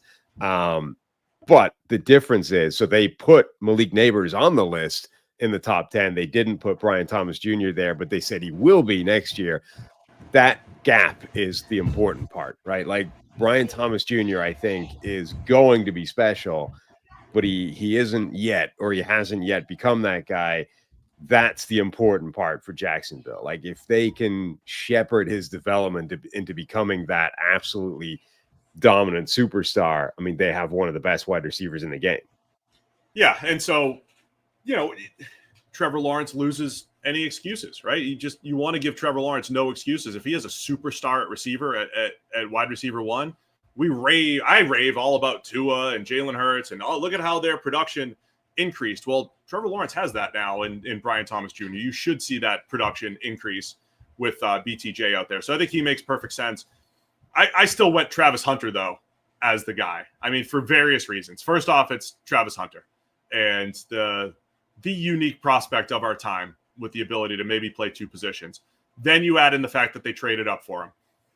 They need Travis Hunter to be a star, right? He is their first round pick for this year. He's their first round pick for next year. They need the Jags. They need Travis Hunter to be what people expect him to be. And I'm not saying that he needs to be two players. But he probably needs to be a high-end receiver and a good corner that helps. But if he's just a high-end receiver complemented with your most essential non-QB and Brian Thomas Jr., this offense has a chance to be really special with a 1-2 punch like that. You're talking about, Jamar Chase and T. Higgins. You're talking about these 1-2 punches around the league where the Jags, if Travis Hunter is as good as we think he could be, they have that ability. So I got Hunter because of the investment in him, the uniqueness of his prospect profile, and just what they need to get out of Travis Hunter. Yeah, I mean, obviously the investment and the commitment they've made to him is huge, but I sort of think that because he's got so many different ways of being useful, it's obviously it's important, but I don't know that unless he becomes that ridiculous unicorn two-way player that can be very good at both, like basically the NFL version of the player that he was in college. Unless he becomes that guy, I think he's unlikely to be worth as much or as valuable or as important to the team as what Brian Thomas Jr. could be this year if they just keep him on the track that he's on right now. All right, man, let's wrap up the South with the Tennessee Titans, most essential non-QB for the Titans. I think it's J.C. Latham moving back to the right side of the line. Wasn't great as a rookie, had some flashes of really good play, had some flashes of terrible play. Now they're moving him back to the side where he should be most comfortable. Dan Moore Jr. comes into the left side, but they need Latham now to take this step forward and be a good player at right tackle. Otherwise, you're still in this situation where the offensive line might still be a problem. Yeah, I think that's a fair one. And look, if he is good, and Dan Moore is reasonable, and Skoronski, I think, needs to get a little bit better. I saw Brandon Thorne had Skoronski ranked pretty high among guards. I'm a little bit lower on what Skoronski's done to this point, but we've said before, the Titans, they have 5 guys who are all in this creep back toward. They're definitely in creep back toward average territory, and they need to be, I'd say, at least average for Cam Ward to do anything as a rookie. So I think that's a fair shout with J.C. Latham. I went Jeffrey Simmons on the other side of the ball, a defensive tackle. I think the Jeffrey Simmons and Tavondre Sweat 1-2 punch is outstanding. I know you're a big Tavondre Sweat fan. Jeffrey Simmons is always that guy where we've said the flashes are absolutely incredible, but he's never truly had that down-to-down production of the Chris Jones types or what Jalen Carter's trending toward or some of these really better, more consistent defensive tackles. But the potential's always been in there. And I think if you're asking offenses, who you making sure that you block first on the Titans, it's Jeffrey Simmons. And they have one of the worst edge rush groups in the NFL, at least on paper, as they're trying to develop some of the youth there. Arden Key's fine, but they're not dynamic off the edge. So I'm going Simmons on the defensive side of the ball. When he has his dominant games too, their defense looks different. So I got Jeffrey Simmons here, but I definitely get the J.C. Latham shout out as well.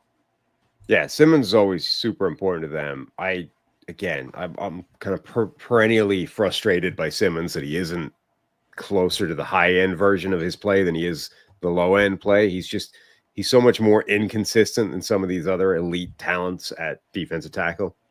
It's just interesting because when you watch DeForest Buckner, he is rarely blocked.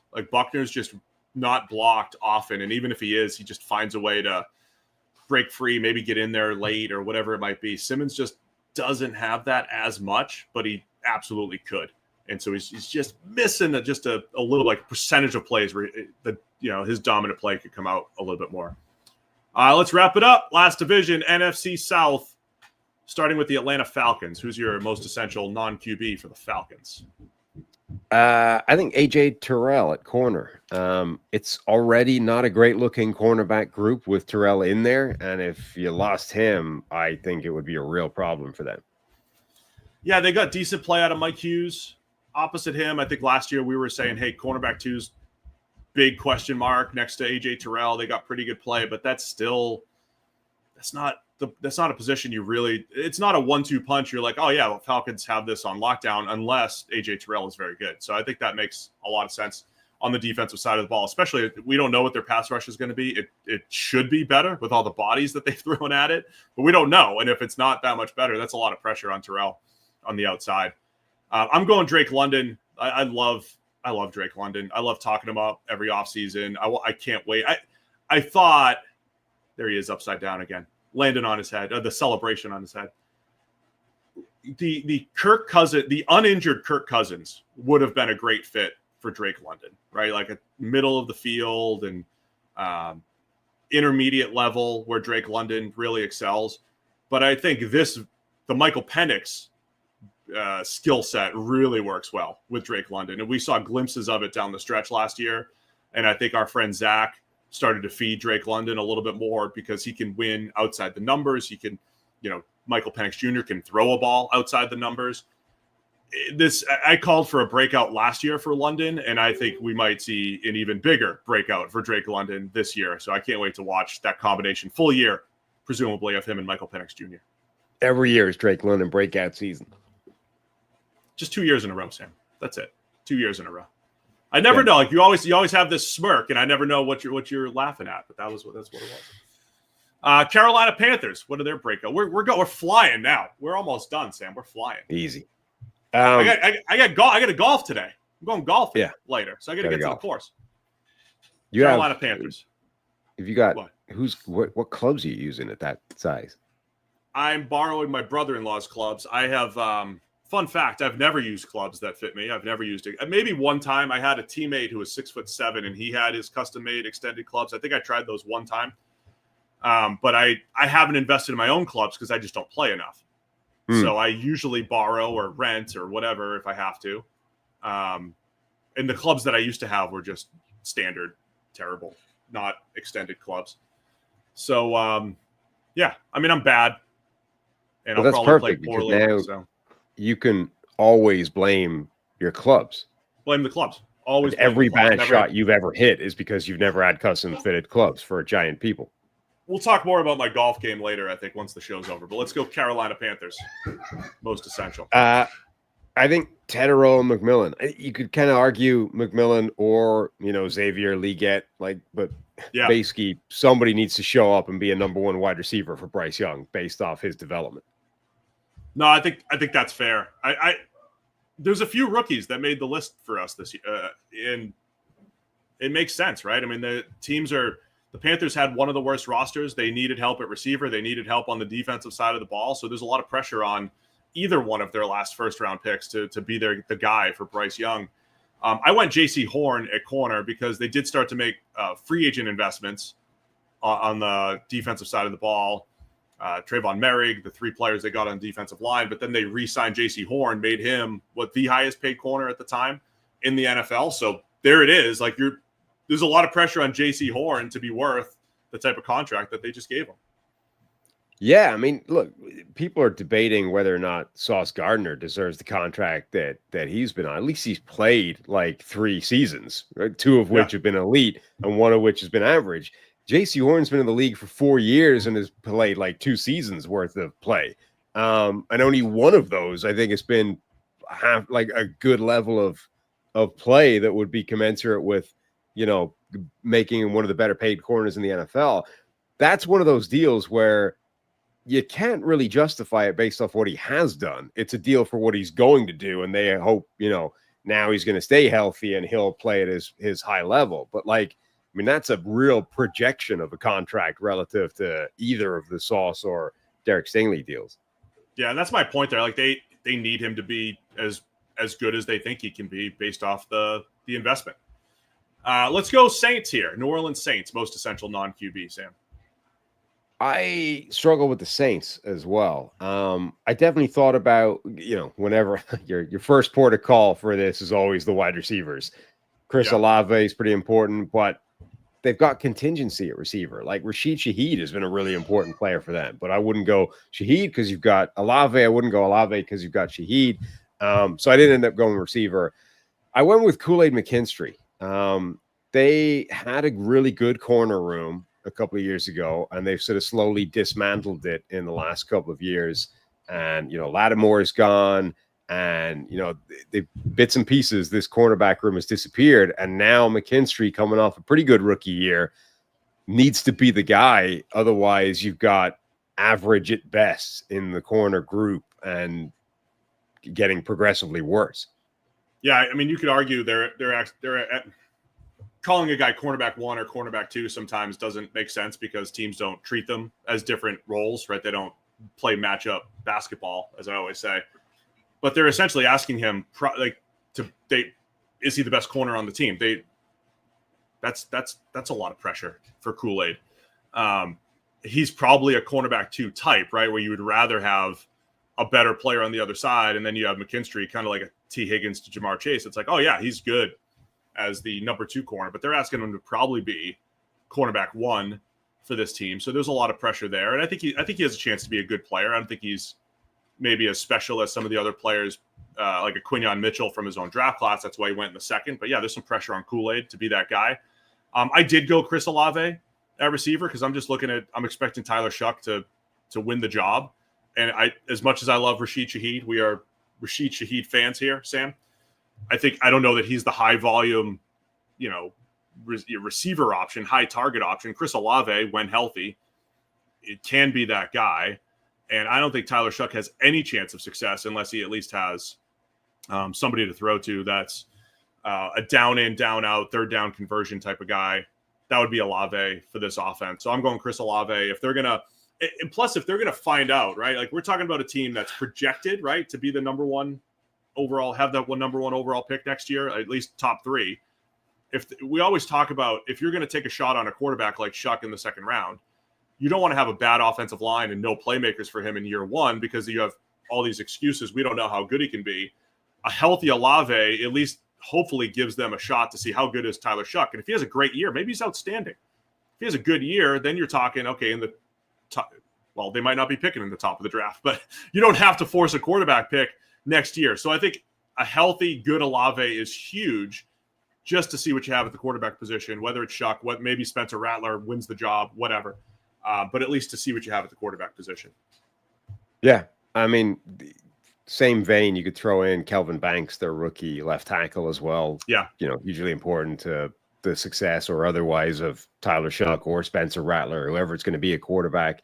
Yeah, I mean, there's a lot of guys that are pretty important, but it was tough to find one that I think is the most important for them.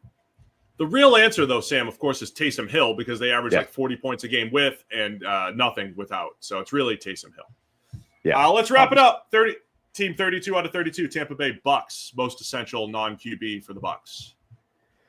I think it's Tristan Wirfs. I think he came out as the best tackle in the NFL in that ESPN Jeremy Fowler executive feedback dealie. Whether or not you put him 1, he's one of the best tackles in the NFL. You need him to keep Baker Mayfield upright. Again, they've got a very well-rounded and deep wide receiver core, so I'm not singling out any one wide receiver. I'm not going Mike Evans. The defense is good, but I don't know if any of those guys are sort of superstars. Antoine Winfield Jr., I thought about. Vita Vea. I think Wirfs is the best and most important sort of composite.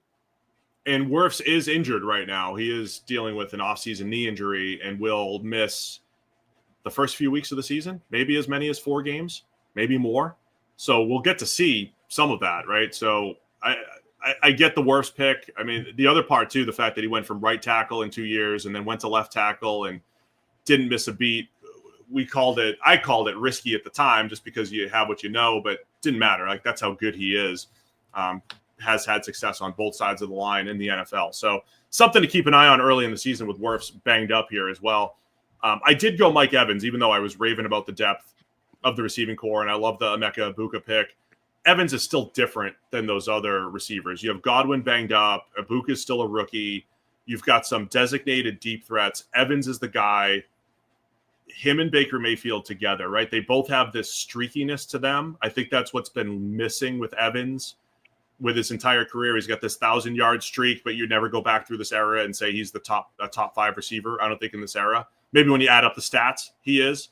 But I don't think at any point he was top 5, or you'd argue top 10. I don't know.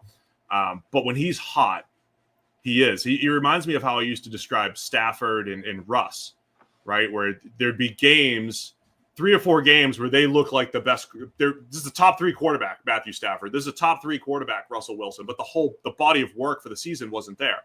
Evans has games where it's like, this dude's uncoverable. Down the field, after the catch, he does it all.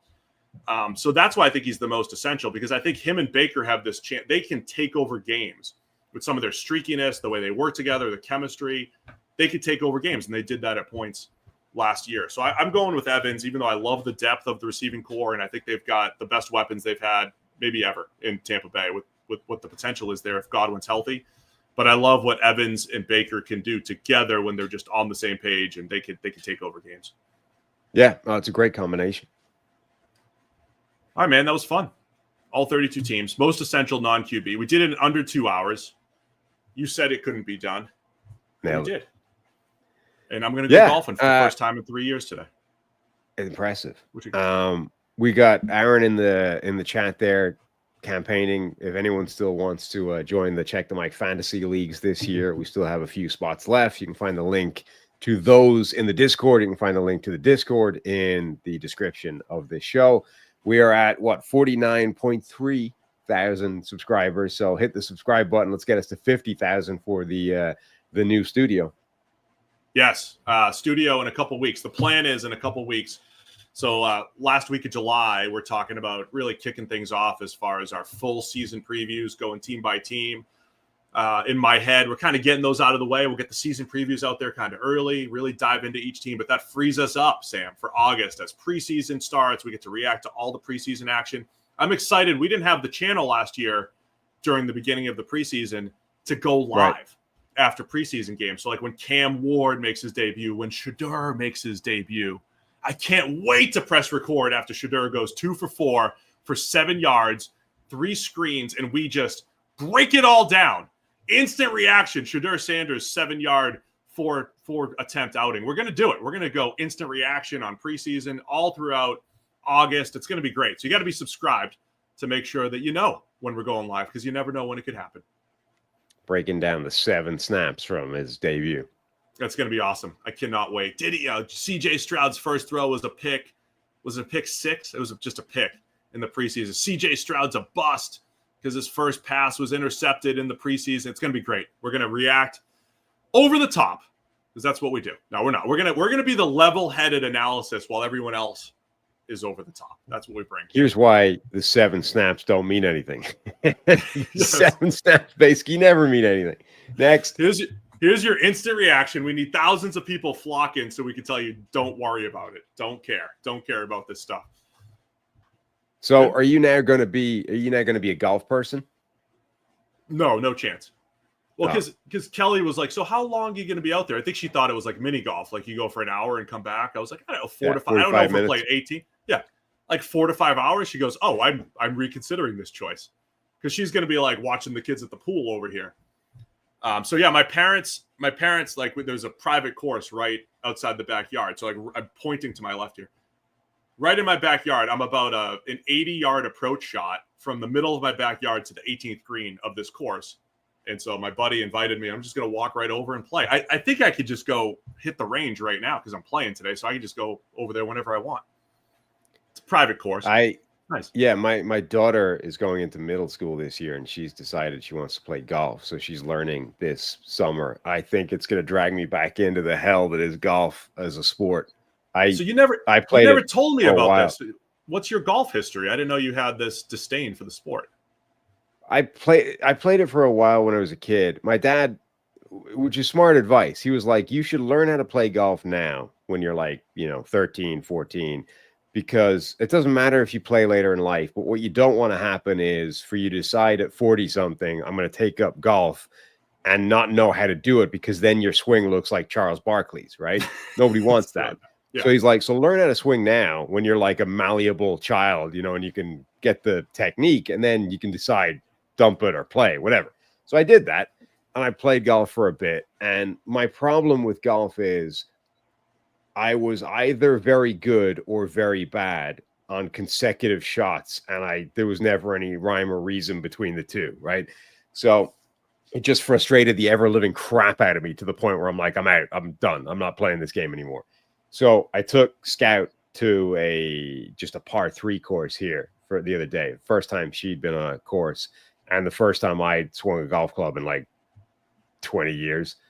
That long? So it's a 9-hole par 3 course. Of the 9, so each one, it's like 100 yards. Each one is essentially a pitching wedge. So all I brought was a pitching wedge and a putter. 9 tee shots. 5 of them landed on the green within, a reasonable distance to the pin. The other 4 went about a combined 20 yards, and I have no idea what happened between the good ones and the bad ones. We should go golfing, you and I. We should get the social team. Drive me insane. Get us golfing. That is what's most frustrating. I mean, I'm awful. Never had clubs that fit me. That whole deal. I'm bad at it, and it's frustrating. Like my favorite part is every now and again. I'm big and got some power. Every now and again, I'll like almost drive a par 4, and it feels great. I'm like chip shot away with my second shot, but most of the time it's just I've got some bad ones in there, man. But there, like, I was talking to a neighbor, and he was one of these people who's like, he's just bad at golf, right? But like consistently bad. I think I would prefer that. Like if I just knew that every shot was going to be like going to go 100 yards and slice out to the right, I think I would be okay with that. Yeah. The thing that annoys me is the fact that about 50 to 55% of the shots are like perfect, dead. Yeah. Never had a slice, never had a hook. Dead down the middle, like right on, and then the next one will just be a shank, like to nowhere. I'm like, I literally, they felt the same. Like I don't know what changed. I think we need to hit the links, man. We gotta golf together. I want to see your frustration. I'm ready. It'll manifest pretty quickly for the content. So I'll let you know how it goes. I was talking to our friend Renner the other day. Of course, I called him. He's like, sorry, I'm on the course, obviously. But he's really good. We can't play with Renner. He's like good. One handicap. I was telling him he's really good at 2 things that I think are really cool to be good at, which is golf and shooting a basketball. Just really good 3-point shooter. It's just a fun skill to have, and being really good at golf must just be so fun. And I'm not good at either of those things. But I could dunk. I used to be able to dunk. That was a fun thing. It's one of those games though, you can't play it with somebody that's really good. Like if you're not good, no, you need to be, so we can't ever play with Renner. And they're giving you tips like, next swing, try this. It's like, all right, I need weeks and weeks of lessons here. Like if we went as a trio, you, me, and Renner, right? It would be me and you like hacking our way either side of the fairway, and Renner just like walking up, pinging a 3-iron, basically the distance, and we'd have to kill him. Like we'd have to bury his body somewhere on the course and move on. All right, it's getting a little dark here, Sam. We should wrap it up.